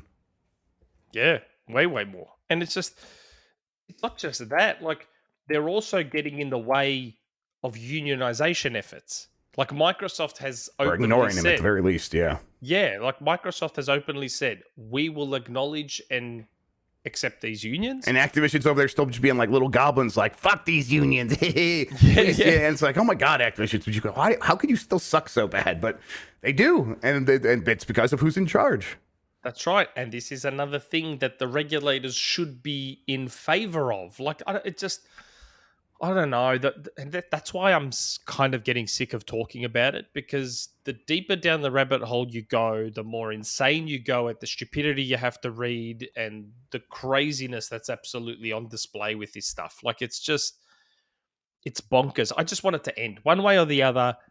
I just want it to end. I'm completely over it. And I never thought I'd see the day when, like, I see Twitter fanboy arguments being spoken by regulators and like government officials and all that sort of stuff. Like, I see the politicians tweet about it and I'm like, dude, you don't know what you're talking about. Like, all you see is big tech buying something big. And you go, well, big tech bad. Yes. And it's not, it's just, you do not understand how dynamic video gaming is as a business and as a market. It is, we have more games than ever. It is not the same thing as social media. It's not the same thing as all these other things that you're worried about. It's just not. It has its own characteristics that you have to take into consideration. And when you make statements like that, it's clear that you just haven't. You actually just don't know what you're talking about. And it's unfortunate because a lot of politicians saying it are ones that I fully support and agree with most of the time. But it's like, oh yeah, just they clearly just are seeing something in black and white, and it's much grayer than that. Yeah, there's a lot more nuance to it, and it's, I don't know, it's just unfortunate to see. Once again, I fall back on this. It's still crazy to me that the only regulator I've seen put actual time and work and research and thought into this was CADE, the Brazilian regulator. Yep. And they're done. They're like, this is not our job. Bye. They forensically took it apart and were like, what about this? What about this? What about this? What about this? And then they came up with counter arguments for all of it. It was It was nuts how thorough they were with it. It was good to see. That is what you expect of a regulator. But anyway, oh my God. Over it. Yep. Okay. Just end it. I don't like talking about it anymore. But what I do like is likes. So we have about 200 people watching us at the moment, but we don't have anywhere near enough likes to get that to 100 right now, everybody. Come on, 100 likes right now. Let's not make this like Twitter. Let's not make this like Twitter, where we have this new views metric that doesn't align with our likes metric. Let's get it to 200 likes to match with the watches. Have you seen that on Twitter? Likes. Oh my God, how annoying is it on Twitter? It's real stupid. It's like that website's run by someone who's very dumb or something. I don't get it. It's not actual views or anything. It's just your tweet got loaded into someone's timeline. It doesn't have any idea if they looked at it, if they scrolled by it, if it was way down, way up. It's completely useless and just anxiety driving. All it's going to do is make people desperate. It's also on the left. It's annoying on the left. Get it on the right at least. Get it out of the way. You put it like right, justify it. Like left justify everything else, and then right justify that, so it's way off to the side. But obviously, they think this should be the number one thing that you're looking at, which is just stupid. It should not be. So yes. Oh, we just got to 100 likes. Thank you very much, everyone. Thanks, everybody. If you can. Okay, we also got some super chats. Before we go to the Rumourmill, there are some super chats. So, Leaky Hum, Jeff, MK12 at Xbox show? Tango game is Hi-Fi Rush?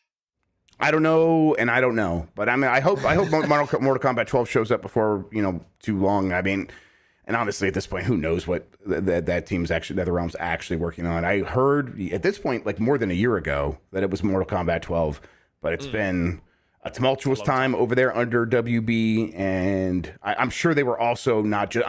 I'm sure they weren't just working on Mortal Kombat 12, because they could have also been working on Injustice. Injustice, right? Yes, I always get that and Infamous mixed up. Yeah, Injustice.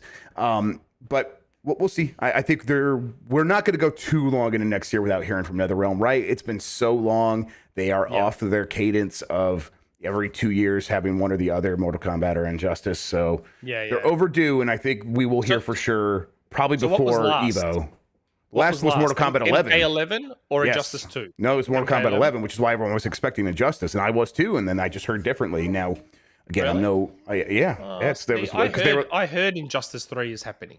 Yes, I mean, I think they definitely were working on it, but I think they backburnered it because they were worried about the problems at WB, and they're like, we might get sold. Let's not put more effort into Mortal Kombat or into Injustice if we suddenly can't work on the DC characters without some weird thing. Or if we have to buy ourselves off of WB, and we could, obviously we'll get Mortal Kombat.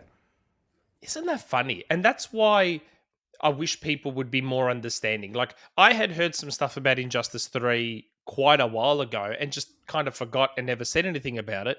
But if I had, it would now be like a year or two later, and people would be like, where's Injustice 3? It's so messy with making games.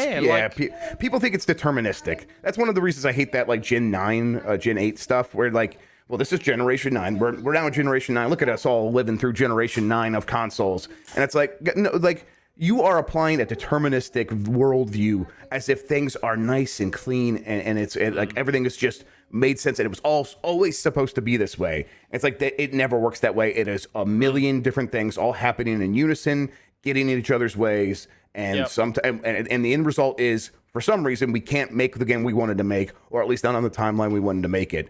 And we try, as like getting these rumors, we try to like glom onto something like things are moving in this direction, but people take it as like, well, this is definitely going to be the game I'm going to be playing. And it's like, I don't know how else to tell you. It's just, it doesn't work that way. Stuff changes constantly, and sometimes stuff takes a while. Like I said, actually, no, I'll talk about it in the Rumourmill. But anyway, next one, Deadly Headley. Happy holidays, guys. Thanks for all you guys do. Thank you. Thank you for the acknowledgement. We appreciate it.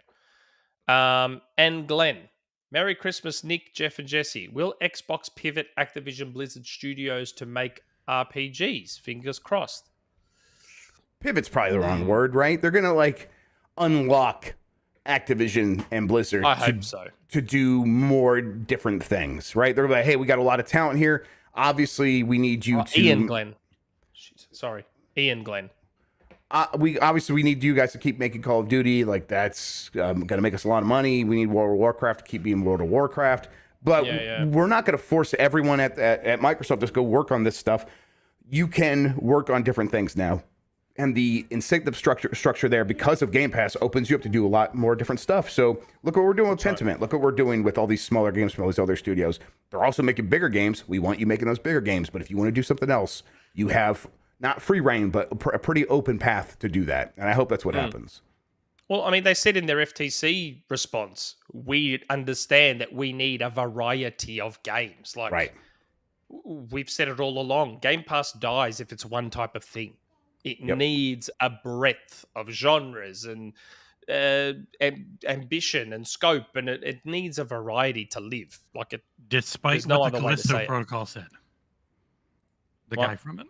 Despite what that guy from the Callisto Protocol said, where he's like, "What did he say? They don't really put single. You don't want your single player. You play through them one time games on Game Pass." I'm like, no, I want a lot of those because I enjoy them. And it's like compare the number of single player games in Game Pass to the number of single player games that Microsoft was involved with before Game Pass. Yeah, exactly. That like drought where they were afraid to do those because like Phil Spencer played Destiny. He's like, everyone's just playing Destiny for 1,000 hours. Why would we ever make another single player game? And it's like before a Game Pass occurred to him, like it's completely flipped. And now obviously they still prefer multiplayer games because more people play multiplayer games. It's just they engage with them more frequently. More those games sell better. They've always sold better for the last 10 years. They just do. So, of course, they want more of those. But that's with Game Pass, they want more variety than they've ever wanted. Yes, exactly right. And not only that, look at High on Life. It's a single-player game, and it's broken records on Game Pass. Like, it's a perfect example. You need that variety. You can't just have that one type of game, and that's it. So yes, sorry, Ian Glenn. It's Ian. When I copied the super chat across in here, the I didn't come through. Sorry. So that's Ian Glenn who gave that super chat. Thank you very much for all your super chats.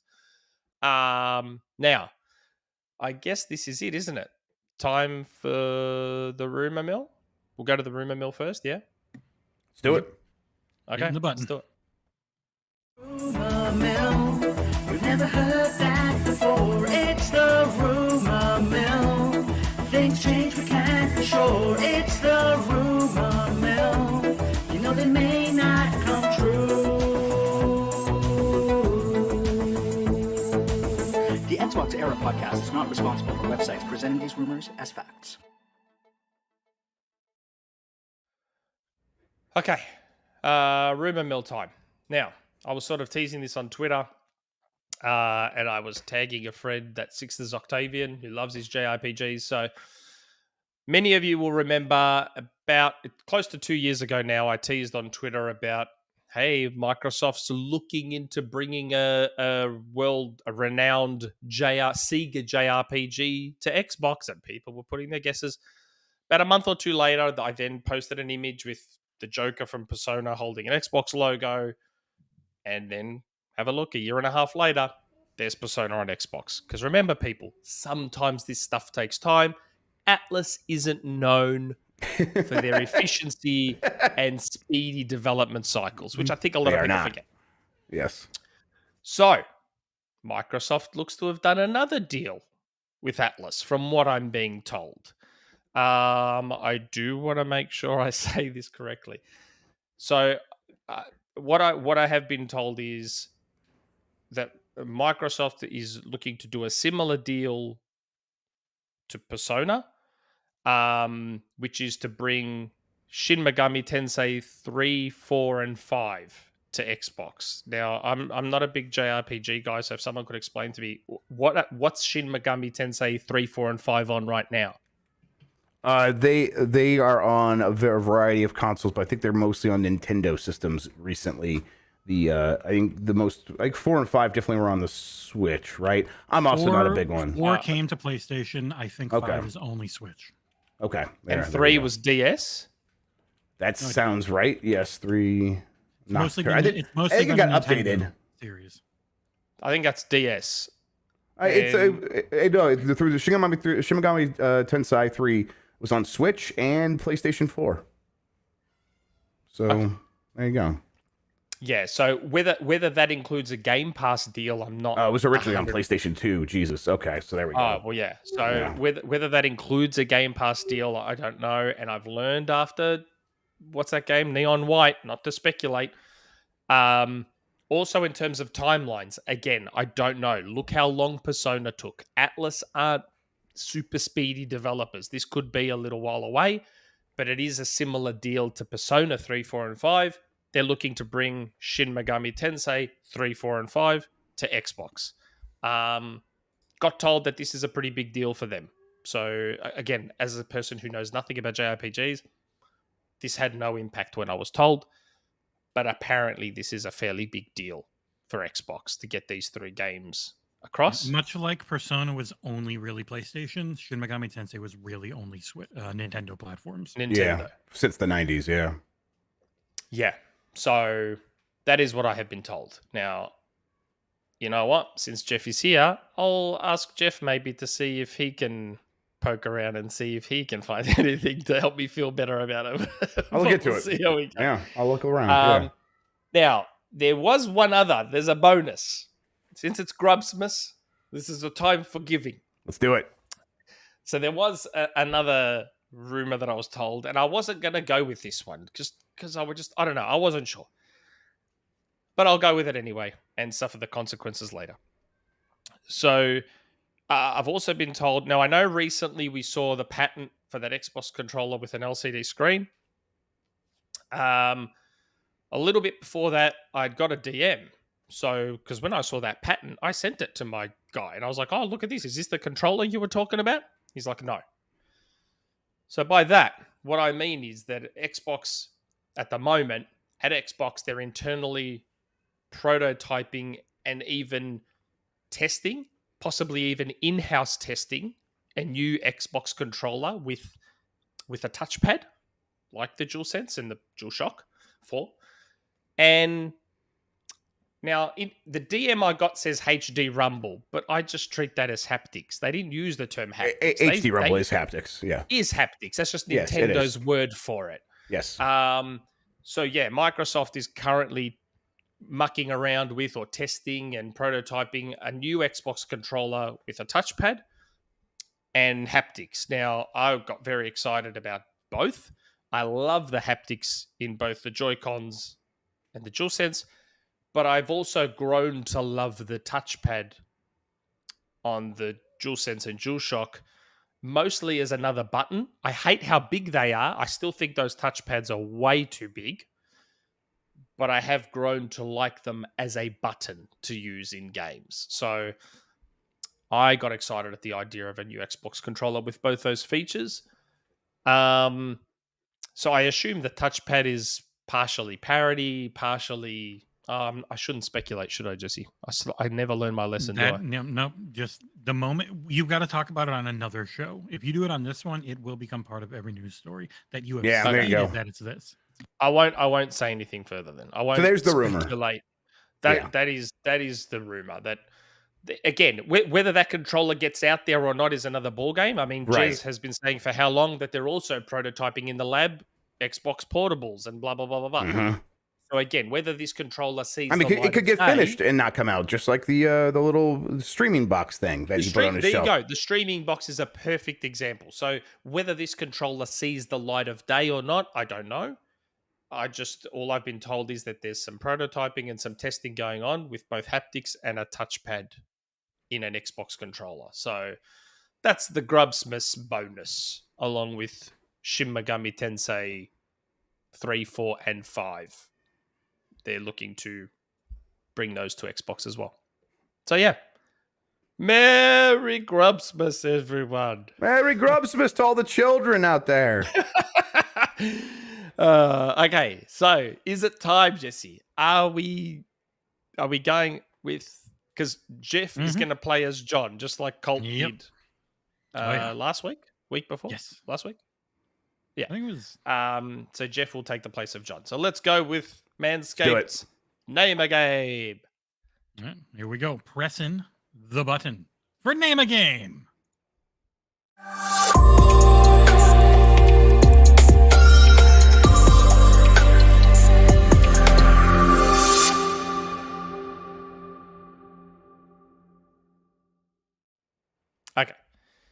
Now, look, a lot of you will remember I stupidly read out a text from my wife a few weeks ago, which I probably shouldn't have done. It was quite a personal text message that I read out. Was it about your balls? It did relate to my balls. Yes, Okay. it did. Now, my mum happened to see that episode of the show, and she was outraged. And she also sent me a text message that she wasn't happy. She was like, Nicholas, I can't believe you shared such personal information about yours and your wife's sex life. That's disgusting. That's unforgivable, and I don't know how she puts up with you. Having said that, can you please give me the link to where you got the Lawnmower 4.0 from for your dad? Yeah. I would like to grab one. Well, Mum, go to Manscaped, and when you buy the Lawnmower 4.0 for Dad, use the code XboxEra for 20% off and free shipping. And then you will then be as happy as my wife now is, thanks to Manscaped and the Lawnmower 4.0. Yes. So there you go. Now, name a game. Now, Jeff is no stranger to podcast quiz shows. He has his own, which is, what's it called? It's Jeopardy, but there's a name. We just call it Video Game Jeopardy. Yep. Video Game Jeopardy. We have name a game. So Jesse can explain it to you because he thinks he's the host. I mean, I'm the one who talks during it, and you play. So yeah, that's what the host would be. Whatever. So Nick stole this from an Australian radio show. It's pretty much just either use a thesaurus or generally just come up with really dumb versions of video game titles that you have to guess. So like you take Halo Combat Evolved and you say like Ring Fighting Made Better, like dumb stuff like that. So I'm going to say a name and you have to guess the video game I am referencing that I'm talking about. All right. It's pretty easy. Number 1. The apportionment. Okay. Wait, do I have like buzz in or do we take a turn? What's the topic? What's the topic? Name.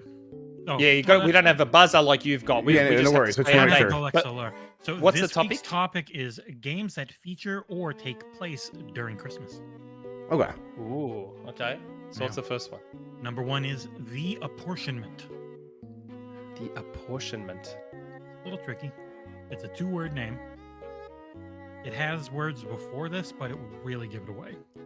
But this is like the thing everyone calls it. Ah, okay. The apportionment. And it has to do with Christmas.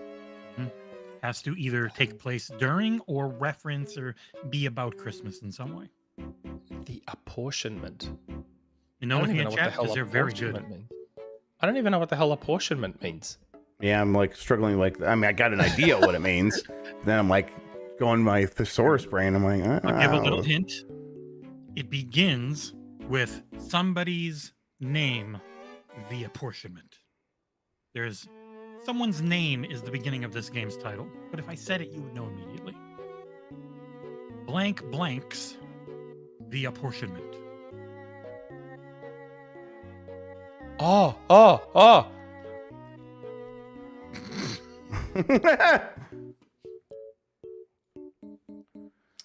I'm just going to lock myself out here. Nick. Go ahead. Clive Barker's. Wrong. I thought it was Clive Barker's. Oh, now you said that. Okay. All right, Jeff. Tom Clancy's The Division. Ding, ding, ding. Okay, there we go. All right, beautiful. I get it now. Yeah, see, I'm my one skill in life seems to be this dumb thing. So damn it, I like it. Good. They're not impossible. Didn't Clive Barker have a video game, a horror Jericho, video game? I think was it Clive Barker's Jericho? Sounds right. Something like that.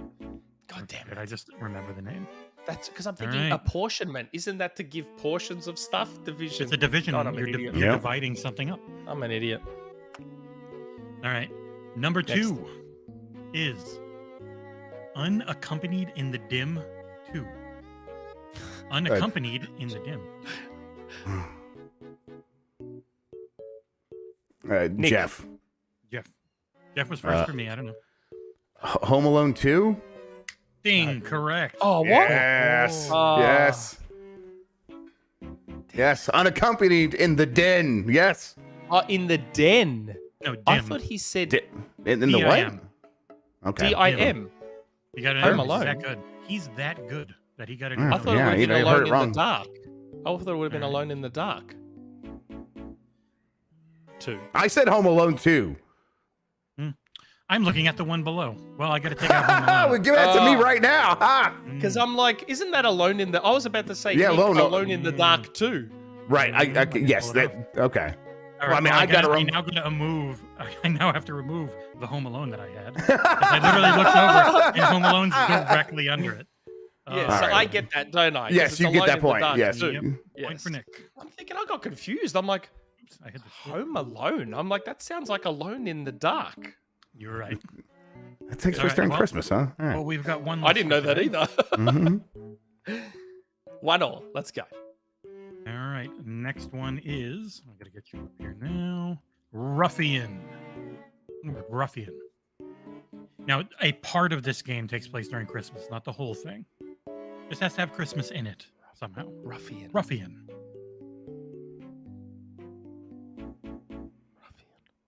And the Wii Shop music is playing, but you can't hear it, Jeff. I don't have a Go XLR. Yes. Singular. Ruffian, not ruffian. One word, ruffian. Ruffian.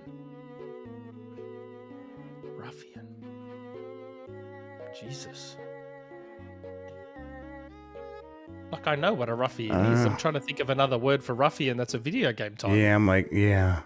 So this game isn't known for Christmas, but it has a part of it that takes place during Like a Christmas. level that takes place during Christmas? A chapter. Ruffian. What the hell? I bet you it's going to kill me. It's probably like a really known game. too. I have a guess, but since I don't have anything else, I'm just. All right, Jeff. Jeff. Okay. Hitman? Incorrect. I've done a lot of Hitman though, in the past. That's a good one. Yeah, yeah. I'm just like, hit. I'm Ruffian. trying to think of the game. Look, Yeah, you got 10 seconds, Nick. forget it. I'm not going to get it. Bully. Ah, yeah, of course. Man. Cat got it a Oh lot. my They're really God. good. Yeah, Mine- see, and mi- everyone thinks I look at the chat. I would have got it if I looked at the chat because Bully's in the chat. Yeah, I've closed I chat. don't look at the chat. I don't cheat. Only John looks at the chat. That's scum. Yeah, John does look at the chat even if he says he doesn't. Nick's very competitive. All right, next one. You probably won't. Well, you might get it. It was really hard to do because some of the words just don't really work because they're just like a name of something that kind of gives it away real quick. So, crazy hominid, Lovecraftian city beginnings. Crazy hominid is one word with a hyphen. Oh, is it? Yeah, crazy Ah, hominid, okay. crazy hyphen hominid, colon, Lovecraftian city, one word, beginnings. It's not alien hominid, real Sergeant Tom. Come on. No, I know. I wouldn't put the name. You know. That means you're reading chat. Crazy hominin. Crazy hominin. This is a tougher one. Yeah. No. No.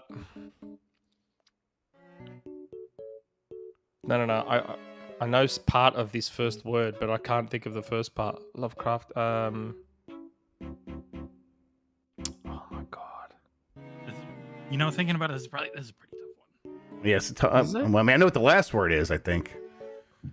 That's every video game title, so that doesn't help. Crazy hominid, one word. Yes. That's the part I'm focusing on. The I know, crazy yeah. hominid part. It's not that. Crazy's pretty tough. Nah, it's gonna kill me because I reckon I know this, and it's gonna kill me. I thought Lovecraftian city would make it easy. Yeah, I know. But I guess you got to know that this word is a Lovecraftian. Wait, this okay, word is Lovecraft. wait.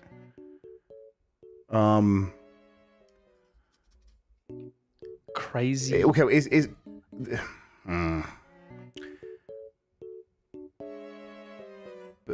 it Batman Arkham Origins? It is. Correct. Ooh. Okay. Shit. Batman. Why Yeah. Batman for crazy hominid? Crazy, bat crazy, you're batty. Hominid man, Lovecraftian Man. city. Arkham is a city in the Lovecraft novels. Oof. Beginning All right. Batman. Couldn't you have gone with like I've already done for Batman Bat? like 3 times. I've got to you? change it up. Yes, that's the tough part, Nick. There's not that many games. Yeah, Fine.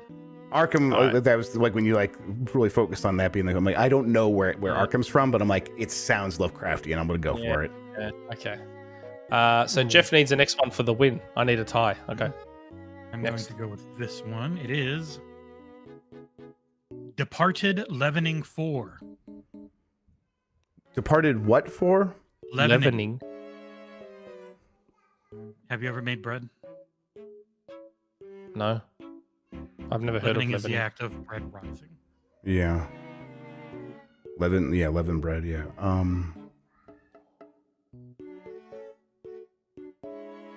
Departed. 4. Oh no. Ooh, I nearly ruined it for myself there. I nearly ruined it for myself there. Chats are very mad at you too. They all got. Well, I'm not looking at chat, so I don't know. That's why I'm letting you know. They're shocked you don't know, but they don't know the pressure of being the ones on Departed camera. leavening. 4 The hell is leavening? takes place during Christmas. I already said what leavening is. It's the thing that makes bread go up. Otherwise, you have flat bread. Leavening is the yeast you use. In Dead your Rising. bread. Jeff. Dead Rising 4. Correct. Shit. Yeah, boy. Woo! Ah, it takes a while, but these gears eventually do click into place. You keep Sick Yeah, I Mechanico know. in it. He was done if he didn't win that week. Oof. But he'll So are we playing so next he'll lose. week? Because you know, if he wins next week, it's a tie. Then he doesn't have to buy anything. Whatever.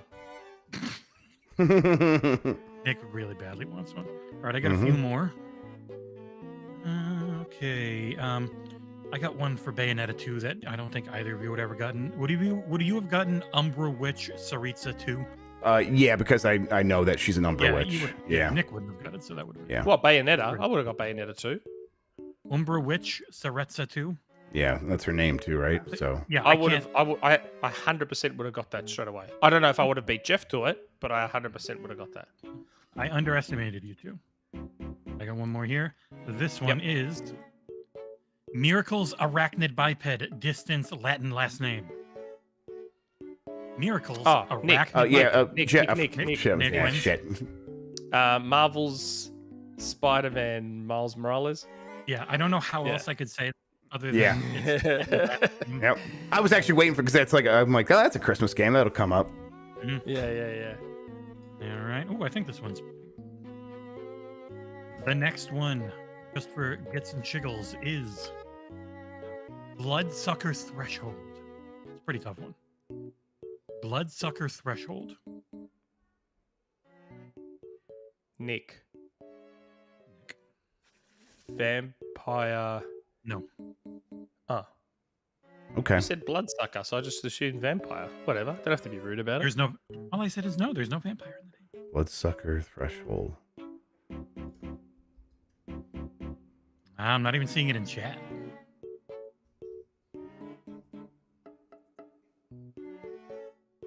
I'll refresh this scoreboard every time.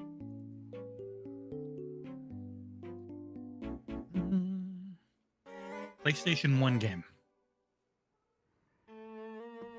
Horror game. Obviously. Okay. Threshold. Jeff. Jeff. Parasite Eve. Correct. Oh, yeah. Yeah, so you get once you get there, you're like, oh, Yeah. Yeah. It's that like, oh, makes yeah, because it all fits. Yeah. How do you feel about name a game, Jeff? This is fun. It's good.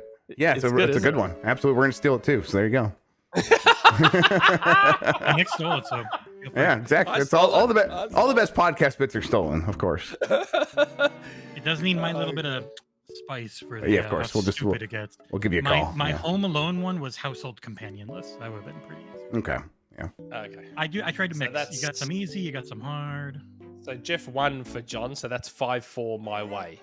With one episode left for the year. I believe in you, Nick. I think you're still gonna win. Yeah, I want that free You didn't game. tell me to throw it. I didn't know you were gonna get a prize on the line. I could have taken a dive. I just gave Yeah, him I a free know. $70 game, and now he's gonna force John to buy him another one.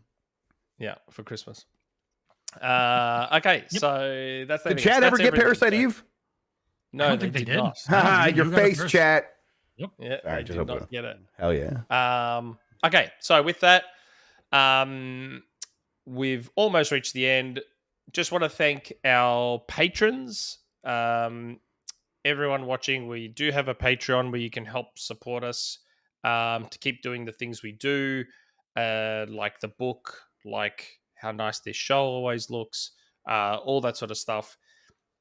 Various tiers. You can even go as low as $1. And even on the dollar tier, as I've said before, our friend Anorexic donated a whole ton of codes for his own game, Omega Rally Championship, and everyone who joins the Patreon gets a code for it. And another perk of joining the Patreon is that you get to ask us community questions that we read on the show. Jeff does something similar on his show, don't you? Yep. Yeah, we've started getting so many that we've mixed it up a little bit, but I'm last in the Tin Dogs. That's still what we do. Yeah. Yeah. So we are at that portion of the show now. So we'll go through our community questions. There's not too many, which is always good, especially on Christmas Eve, where I have to get ready soon to go to a Christmas Eve party. So without further ado, first question.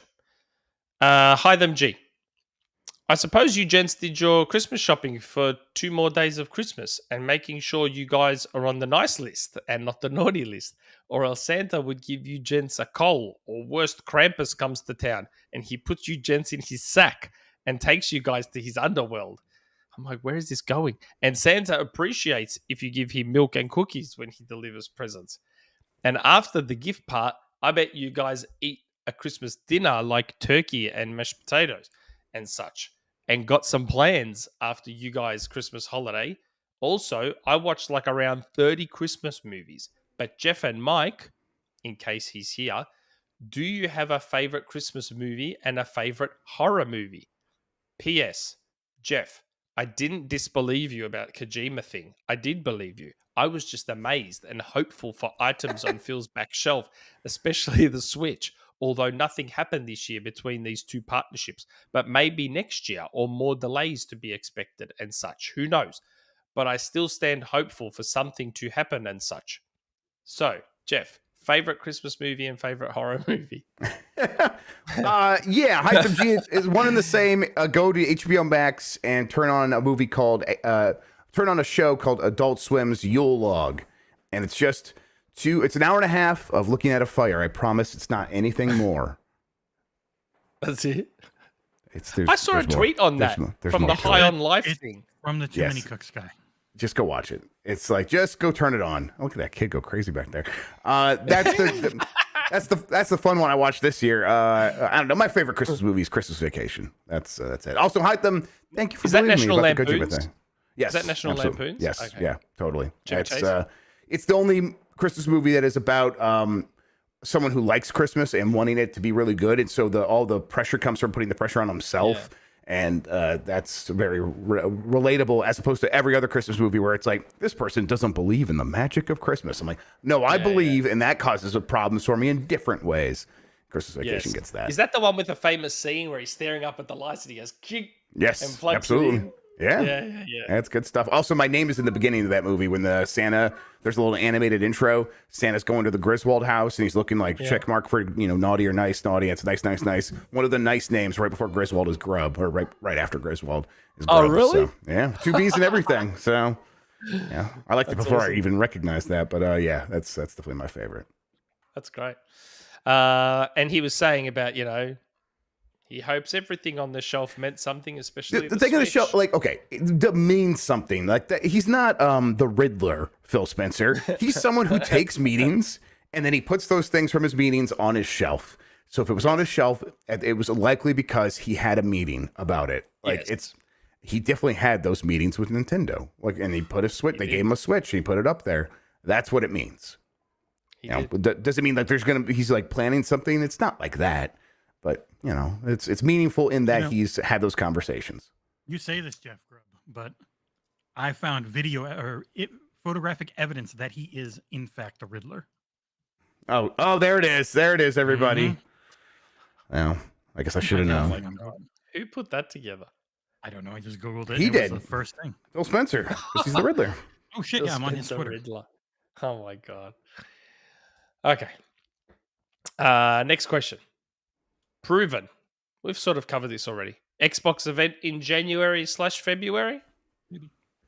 Well, again, I think probably, but I mean, I don't know Possibly, for sure. yeah. I mean, I think there's enough smoke there to assume that these rumors are probably true. I've heard it. I know other people have heard it from separate sources. So does that mean 100% it'll happen? No, but I think it could. Yeah. I think it's likely. we've both heard similar. Sometime in Q1 looks to be the plan at the moment. Exactly. But as we all know, Duckwing Duck. Okay. Jeff probably doesn't know the inside baseball of Duckwing Duck. I think you mentioned it. I think you explained it to me before. I forgot though. I did forget. Yes. Okay. We'll tell him another time. You're muted, Jesse. You're muted. A certain someone on Recetera might have had that as their avatar. Things change. Yeah. Yes. Okay. DeoGame. Merry Christmas, everyone. My question for this week is, Jeff seemed to imply Microsoft had a lot in the cards for 2023 back in 2021. Do you reckon any of those titles make it in the second half? All the best. Well, DeoGame, let me interrupt before Jeff gets a chance. Didn't you hear Xbox losers and PlayStation 1? Yeah. Jeff said there's nothing for the second half of 2023. At some point, I've apparently said that, and he's been fixated on it for like a half a year. And I don't think I ever actually even said it. And so he's just making things. He had a dream, and now he's coming to me like, here's some money. I had a weird dream that you said something. All right. You are a big boy. I think that there's definitely going to be games from Microsoft in the second half of 2023. Probably the most likely one is Hellblade 2 of those games that were always kind of penciled in for 2023. But you know, there's a whole bunch of other ones. Yeah, they a lot of those big games that we've heard about before, we haven't had updates on. I think 1, 2, maybe even 3 of them could come out. But I think it'd be let's play it safe and assume that most of them won't make 2023 at this point, especially with them focused on Starfield and Forza and Redfall. And then maybe Hellblade 2. Like that's if they can hit those one per quarter, they're hitting their goal of one big game per quarter. So we'll see. I reckon Starfield will be second half of the year. I totally believe you. Yes, I think so too. June onwards, like sometime. I know that's a big window. Sometime between June and November. Right around E3, I would not be surprised. Yeah, that's what I think anyway. Okay, 99 Rukin. Happy holidays, everyone. My question today is, with the survey for Game Pass, is it possible to see PS Plus, Disney Plus, HBO, Ubisoft, and all the other stuff to be added as different tiers for more money? How would that work? Would it be like PlayStation tiers? Just wondering. I would like to hear your opinion on this subject matter. I totally see Microsoft doing tiers that involve entertainment streaming services. In fact, I may have even been told that quite some time ago, that it was something they were looking into. Like, hey, have a tier that's with TV and includes Disney Plus or Paramount Plus or whatever, like that kind of thing. I think Microsoft would be totally looking into stuff like that. I think Microsoft might be wise to take a page from Amazon and do it like Amazon Prime Video does, where through Prime Video, you can then also subscribe to Paramount Plus, and you could just get all the different packages through Amazon. I think it'd be smart for Xbox to be like, hey, we're already under your TV. You might be using this for your entertainment a lot. Why wouldn't we just put ourselves in the middle there and make these deals and make it easier for people to subscribe to those things? Obviously, you could do all that through those apps anyhow. But what if Microsoft's like, well, we'll make it even easier. Just add a few more bucks on top of your subscription, and it gets added to your monthly fee or whatever. But it's at a discount because you're doing it through Game Pass. I could see that happening. Yeah, for sure. Whether it happens or not, I don't know. But right, it's I'm sure these conversations are happening. All these conversations are happening for sure. Okay, good old Collingwood. Happy Festivus to everyone at XboxEra, and especially to Jeff. Jeff, what were the most memorable stories you covered or broke this year, apart from the most obvious one? Honestly, the obvious one's got to be Kojima, right? That's honestly the only one that really does come to mind because I have this very short-term memory with these things. Like I fire and I forget, and then people come and yell at me about things. Oh yeah, I guess I did talk about that. Like you guys should just be able to let it go. I can. But the Kojima one was such a okay, that was set up way before anyone else was like really confirming it in the way that I was. I know you were mentioning things along the way, like or at least giving some hints that things were going in that direction. But it was like, come out and like just say this is how it's going to happen, and then they announced it, and it was exactly what I said a year later. After especially after all that stuff with what was that stupid game that everyone thought was going to be from Kojima on Sony? Abandoned. Yeah, Abandoned. Yes, especially because that's when a lot of that stuff was happening. Abandoned was becoming this whole thing, and I'm like, guys, I really don't think that's a thing. You're being kind of weird about it. I like just take a shot. Here's what I think is Kojima's doing because this is what I've heard, and people just flipped out, and we're not gonna tons of videos posted about Jeff Grubb doesn't know what he's talking about, and then eventually did get confirmed. And for once, the reason I remember that one is because that was the one time a lot of people were like, I was wrong, Jeff was right. That never happens. Most of the time, people never actually apologize, and that was the one time a significant number of people apologized, and that was pretty fun. Wow, no one's apologized for Persona. No, yeah, most of the time they do not. Yes, for most of the other things where it happens, it doesn't ever happen. Yeah. Yeah, but Jeff's also really likable, and you're you. Well, yeah, of course. Whatever. So, Whatever, exactly. man. Thank you. If I know something more than a year out, wouldn't that suggest I have really good sources on it? I would think Rather so. than It just means that you guessed and you got lucky. rather than leaking something 2 days before because a media person broke embargo and told you about it. Like, hello. Anyway, did you see how the snitch retired? I did notice that. I didn't look into it too closely, but I thought that was. Stitch has always been. I asked him about it. What did he say? He goes, no. He goes, everything I said to Tom Henderson, that's why I stopped. I'm like, okay. All right. Cool. So I said to him, I'm like, what's the real reason? Yeah. And he's like, nah, that's it. I'm like, okay. That's cool. Okay.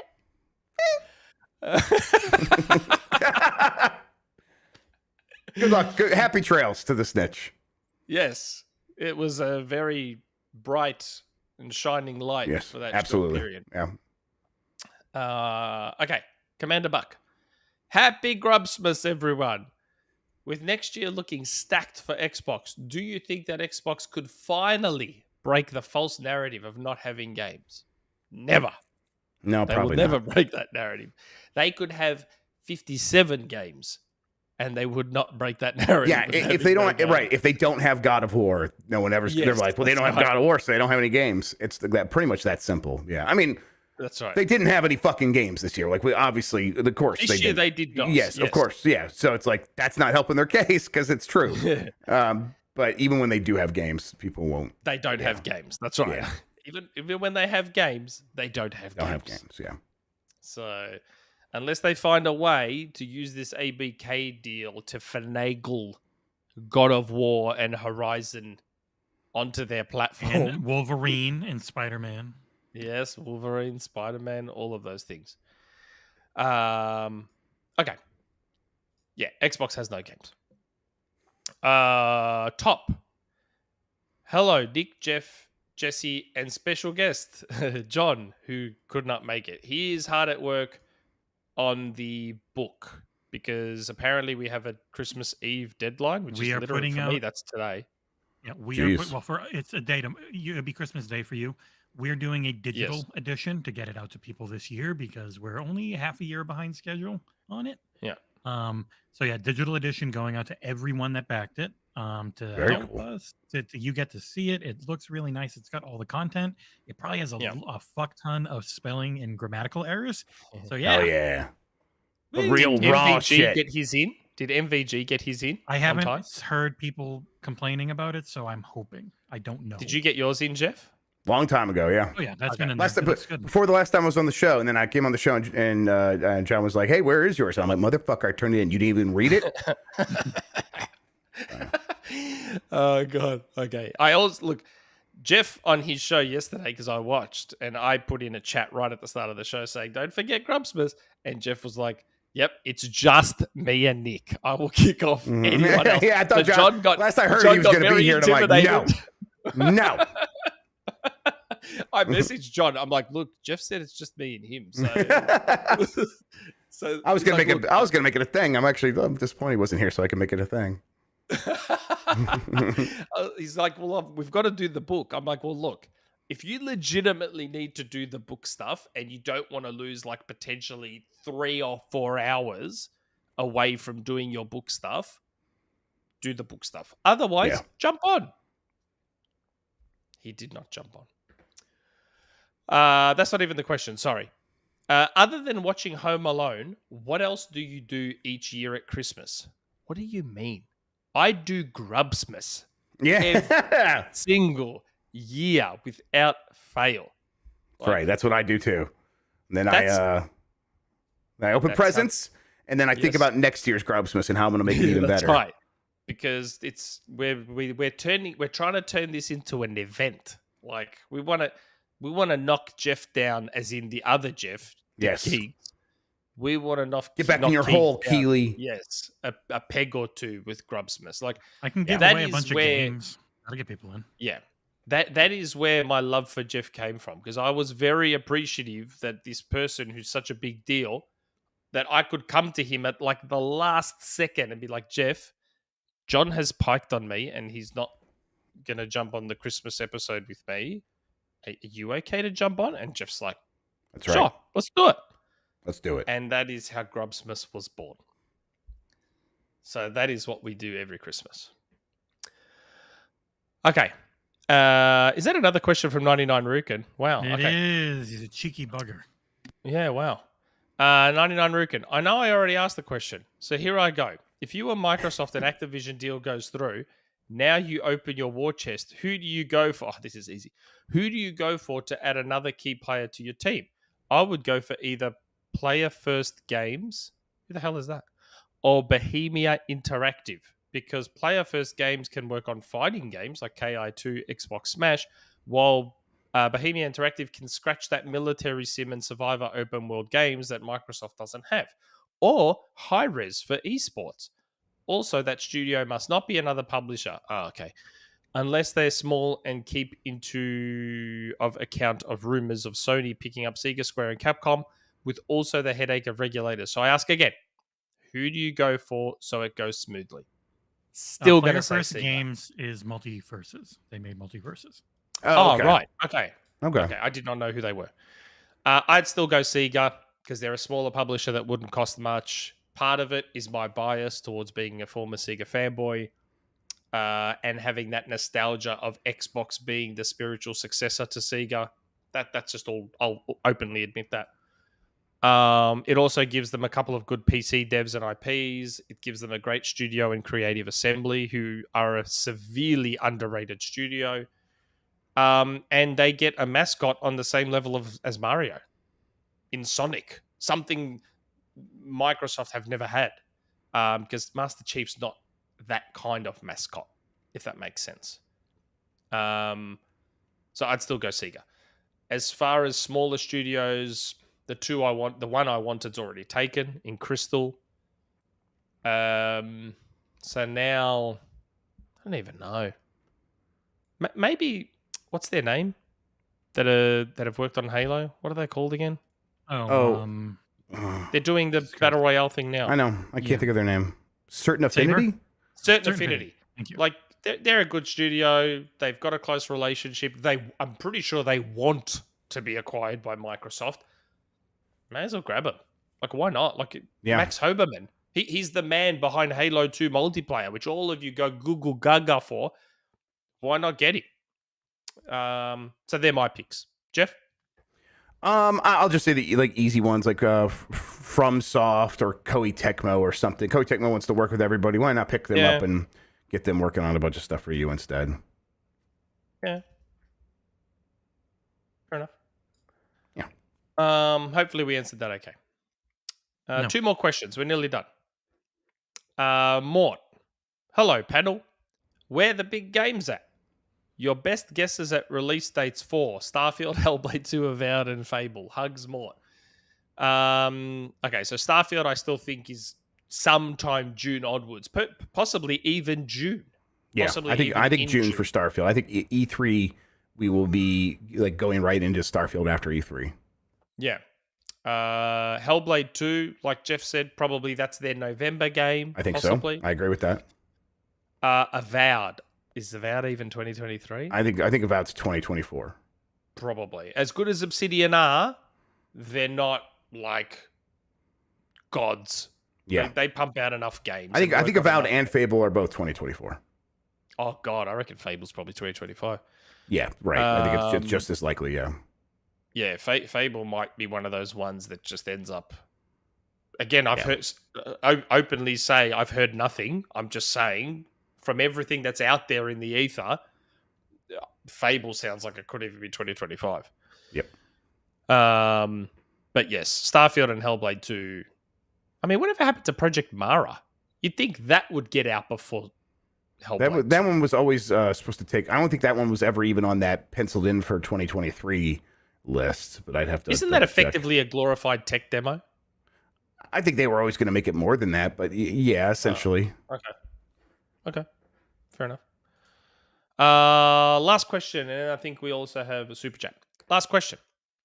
J White 723.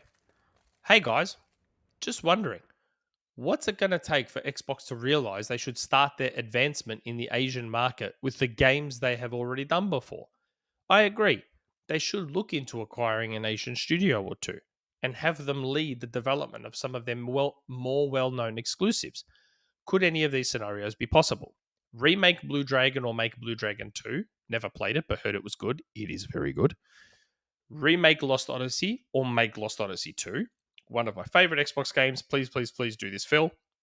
I have never played Lost Odyssey, but it looks stunning visually. Convince EA to allow Xbox with their newly acquired Asia studio to take the reins and make another Jade Empire that is exclusive to Xbox. I don't know about that one because Jade Empire was made by BioWare. Yeah. So, yes, it's an Asian setting, but it's ultimately a BioWare RPG. Right. That makes me think you might be better off emulating what Sucker Punch did with Ghost of Tsushima. Sure, you can have a Western studio make a game for Japanese, like with Japanese settings, but you have to but go real hard with the respect for the culture so much that they fall in love with it. Like that's possible. Microsoft could do that for sure. I mean, obviously Sucker Punch could do it. So because Jade Empire is not a JRPG. I don't think there's any and I don't think there's any love for Jade Empire in Japan or anything like that or China. No, that's right. So what was Jade Empire? Was that? I'm like trying to remember. I've never played Jade Empire, so I'm like trying to remember. It's good. China, I believe. It's a good game. China, right? That's China. So yes, it's not even Japan. Yeah, I think it's fully backwards compatible. Own that IP too. Yeah. Oh, really? Yeah, I'm looking it up. I think it only ever came out there. Well, it only came out on OG Xbox. Yeah. And it's fully backwards compatible, Jeff. So if you want to try it out, you can buy it. Yeah, I always meant to get around to it, but we'll see. If only they gave it away, games with gold, and they didn't get rid of the OG and 360 games on games with gold. Jerks. What do you think are the chances of any of those happening? And why would Xbox not want to do these? With a lot of people saying Sony should stop complaining about COD and focus on their own first-person shooters, Xbox could forget about Square Enix Final Fantasy and make some truly incredible Japanese-Chinese RPGs of their own, without starting from zero. Specifically Lost Odyssey and Jade Empire. Please, Mr. Spencer. So like I said, Jade Empire is not a JRPG. It's a Western RPG in an Asian setting. Like it's a BioWare RPG. But yeah, hard to disagree on the other stuff. Like, yeah, rather than worrying about... like. Let's be honest, at this point, on the surface, on evidence that we see, Square are being jerk-offs and they're just waiting for Game Pass money.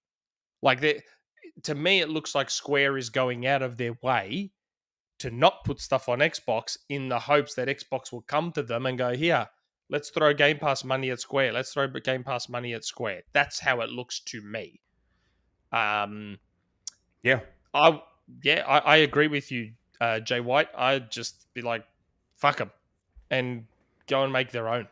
Partner with other studios and make their own. Like Lost Odyssey, I haven't played it, but it was very beloved.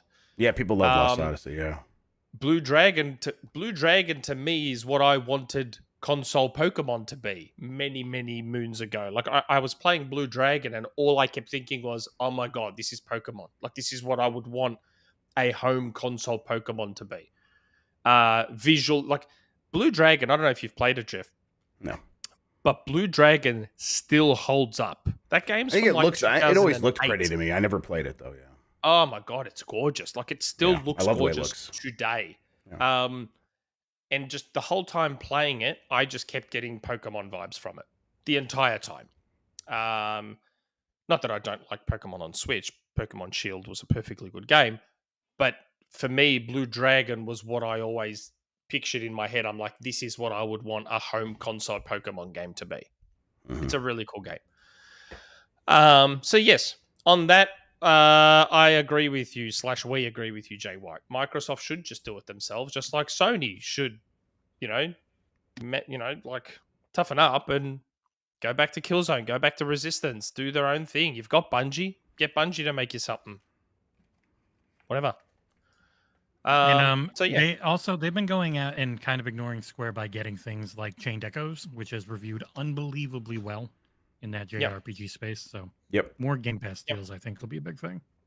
And I mean, look, I've just said today, I've been told they're going after Shin Megami Tensei 3, 4, and 5. So maybe they're going around Square and going to Atlus and going to others. NIS America. All those ones. Okay, so that's all for the community questions. We've got one last super chat from our friend Razor V2. $10 super chat. Sup, homies. Happy holidays. Love you all. Jeff, stay warm. Weather is crazy over here. Yes, it is. OH? What's Ohio? Oh, Ohio. Nick, thank you for the message, homie. Yes. I don't know if you'd want me to say anything. I won't. Only because I'm not... So, Razor, don't take offense. I don't know if I want to say what that message is about, but... No worries. That's fine. I'm highly offended. Sorry. I don't know. I'm not. It's a personal thing, so I'm not sure if I should just say it on the podcast. They probably would have mentioned it if they wanted to mention it. Yes, on the that's podcast. right. So yeah. So probably better that I don't. So it is like negative. It's like negative 15 here Fahrenheit. So we're probably like, really? yeah. It's that's well. I mean, that's with the wind chill. It's like -1 normally. Yeah, it's down there for Celsius. It's real cold. I had to go out there. The trash decided they were like, no, we're actually not going to come today. I'm like, of course you're not. You never were going to be able to make it. Really? That's negative 26 Celsius. Yeah, it's negative 26 Celsius with the wind chill. Yeah, so I had to go out there and get the trash cans and bring them back on the side of the house. And just doing that, like my mustache immediately froze. And I'm like, my skin was like feeling terrible. And I'm like, I don't mind the cold so much, but this was just instant pain. So yeah, we're staying in here. We're like worried about the pipes burst and stuff like that. So we're taking a lot of precautions. So far so good though. Holy crap! Yeah, it's a big storm. Big. It's like a named winter storm. I think it's like Elliot or something like that. I would never survive that. Like no chance. Like for me, down here, I consider freezing like super cold, like 12 degrees Celsius, 12, 13. Like when it gets to that in winter, I'm like... That's like what, like 40 degrees? No, it's like 50 degrees. What are you talking about? I can't deal with it. That's too God. cold.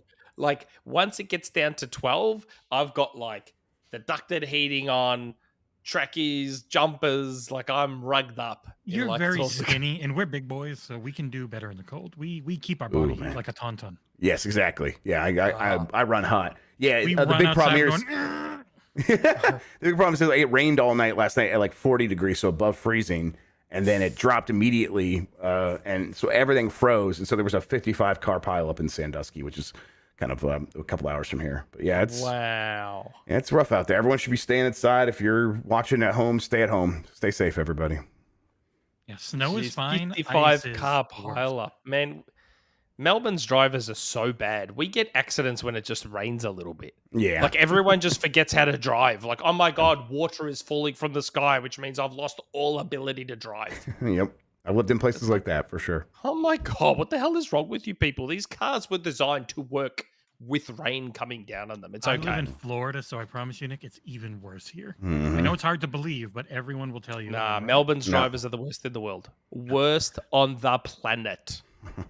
I'm telling you. And you know how much I brag about Melbourne, and I am openly admitting that we have the worst drivers on the planet, openly admitting it. They just suck down here. They're just all a bunch of dickheads. Seriously. Okay, that's it. And you know what? We didn't even run that long. But I think we had a very good Grubbsmas. We did it. I want to thank Jeff again a million times over for jumping on Christmas time. I look forward to it. Although, not that I'm going to wait till next Christmas to get you on. Yeah, I'll be back on. Yeah, absolutely. We'll get you on Video Game Jeopardy. We'll make it all happen. Well, I was about to say, and I've been saying this to all the American podcasts that have asked me to jump on in the past, I am taking all of January off, the entire month. So this is the time to try and get me on, because even if I have to be on your podcast at 3 a.m. my time, it's okay. I don't have to work the next day. All right. So very cool. I will jump on. Anyone out there who's asked me before, January is the time to ask me again. So before we go, Jeff, plug something. What are you working on? What are you doing? Yeah, just go giantbomb.com. Just go giantbomb.com. I do a news show there Monday, Wednesday, Thursday, and Friday. And then on Tuesdays, I'm on the Bombcast. And we're doing a lot of other fun stuff on there. I recorded a fun thing that'll be going live for premium subscribers on Giant Bomb on December. I forget what month it is. December 26th. It's a little stocking stuffer for people. I don't think we've said that anywhere else. There's a little teaser. It'll be kind of fun. But yeah, go check out giantbomb.com. It's been a lot of fun. I've been there for about half a year now and really getting in the flow of things. So I really appreciate our help. Killing it. Yes, thank you so much. I really appreciate it. Rules, and you have been huge on the Bombcast. Thank you. Yeah, it's been surprising how much I wake up every day. I'm like, I still want to talk about video game news. Like, I get excited to do it. So it's been real. I feel real lucky. Are you all right, Jesse? What are you trying to do? What? Yeah. What are you trying to do here? He already told me that he was going to get me on the morning mess. So. Oh yeah. I'm not kissing ass. I've already been told something. He's my backup. Like when I need someone in the last minute, he's number one on the roster right now. Yep. I'm here screaming anyway. There it is. We're gonna turn him into a star, baby. Okay, Jesse, what have we got going? Because I don't do anything. Oh, so we just did our game of the year that went live today. Our top 10. Elden Ring won. I know it's a shocker, but you can go watch see the whole list, which was everyone. You and John are the only two who put Tunic high on the entire staff. Because Tunic is amazing. Because Tunic has shitty combat and isn't actually very fun to play. But other than that, great. I mean, Jeff knows, Mike knows, they have way better opinions than you, so I feel vindicated with my 7 out of 10. So. We're doing that. I'm working right now on Monster Hunter Rise on Xbox. I can say nothing about the port, but just as a game, Monster Hunter Rise is really good. I am really liking it. I'm liking it more than World. So you can keep an eye out for that at closer to its launch in January. Our resident Weeb Genghis is working on Persona 3 Portable and Persona 4 Golden, so you can expect those in the same time. We're going to have One Piece Odyssey. We're on that list. We're not going to get the game until like 2 or 3 days before launch, so Soul Blazer is going to kill himself to try and get something out. Other than that, it's just Christmas time. There's nothing new coming until January. Well, I also put out a news article. Wow, on Xbox one article. I am quite the news hound. Oh, prolific. Put out an article on how TMNT Shredder's Revenge, which was number 2 on my Game of the Year list, because that's an incredible game, got an update recently, which adds like dip switches. It looks really cool. Oh, it's so good. CRT and VHS filters. You can now put max limits on your online lobbies.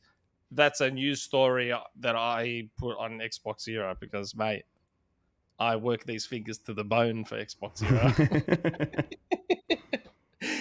Okay, that's all we've got. Don't forget, guys, as you can see, did you see the elves on the shelf?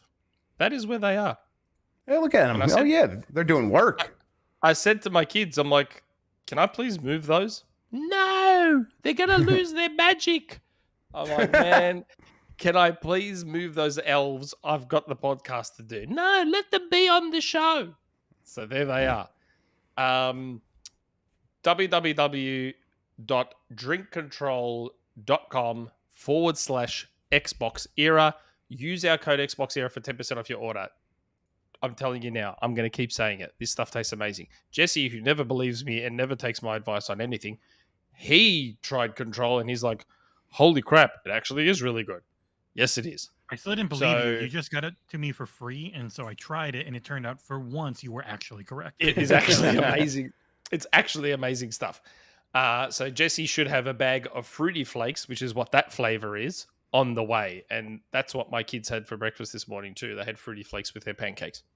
So thanks for everyone for watching. Have a Merry Grubbsmas and a Merry Christmas and a happy and safe New Year. Although we may, I think our next episode sneaks into New Year's or just before. You're muted. I'm thinking, do we do next Friday or do we do Saturday? Because Saturday is New Year's Eve, and it would literally be New Year's Eve midnight for John during the show. Well, maybe we go Friday again. Yeah, okay. So I see you next Friday. No. Friday? Yes. Saturday? Friday. My Saturday. Your Saturday, our Friday. So same Finally time as let Jeff today. go. Yes. Yeah.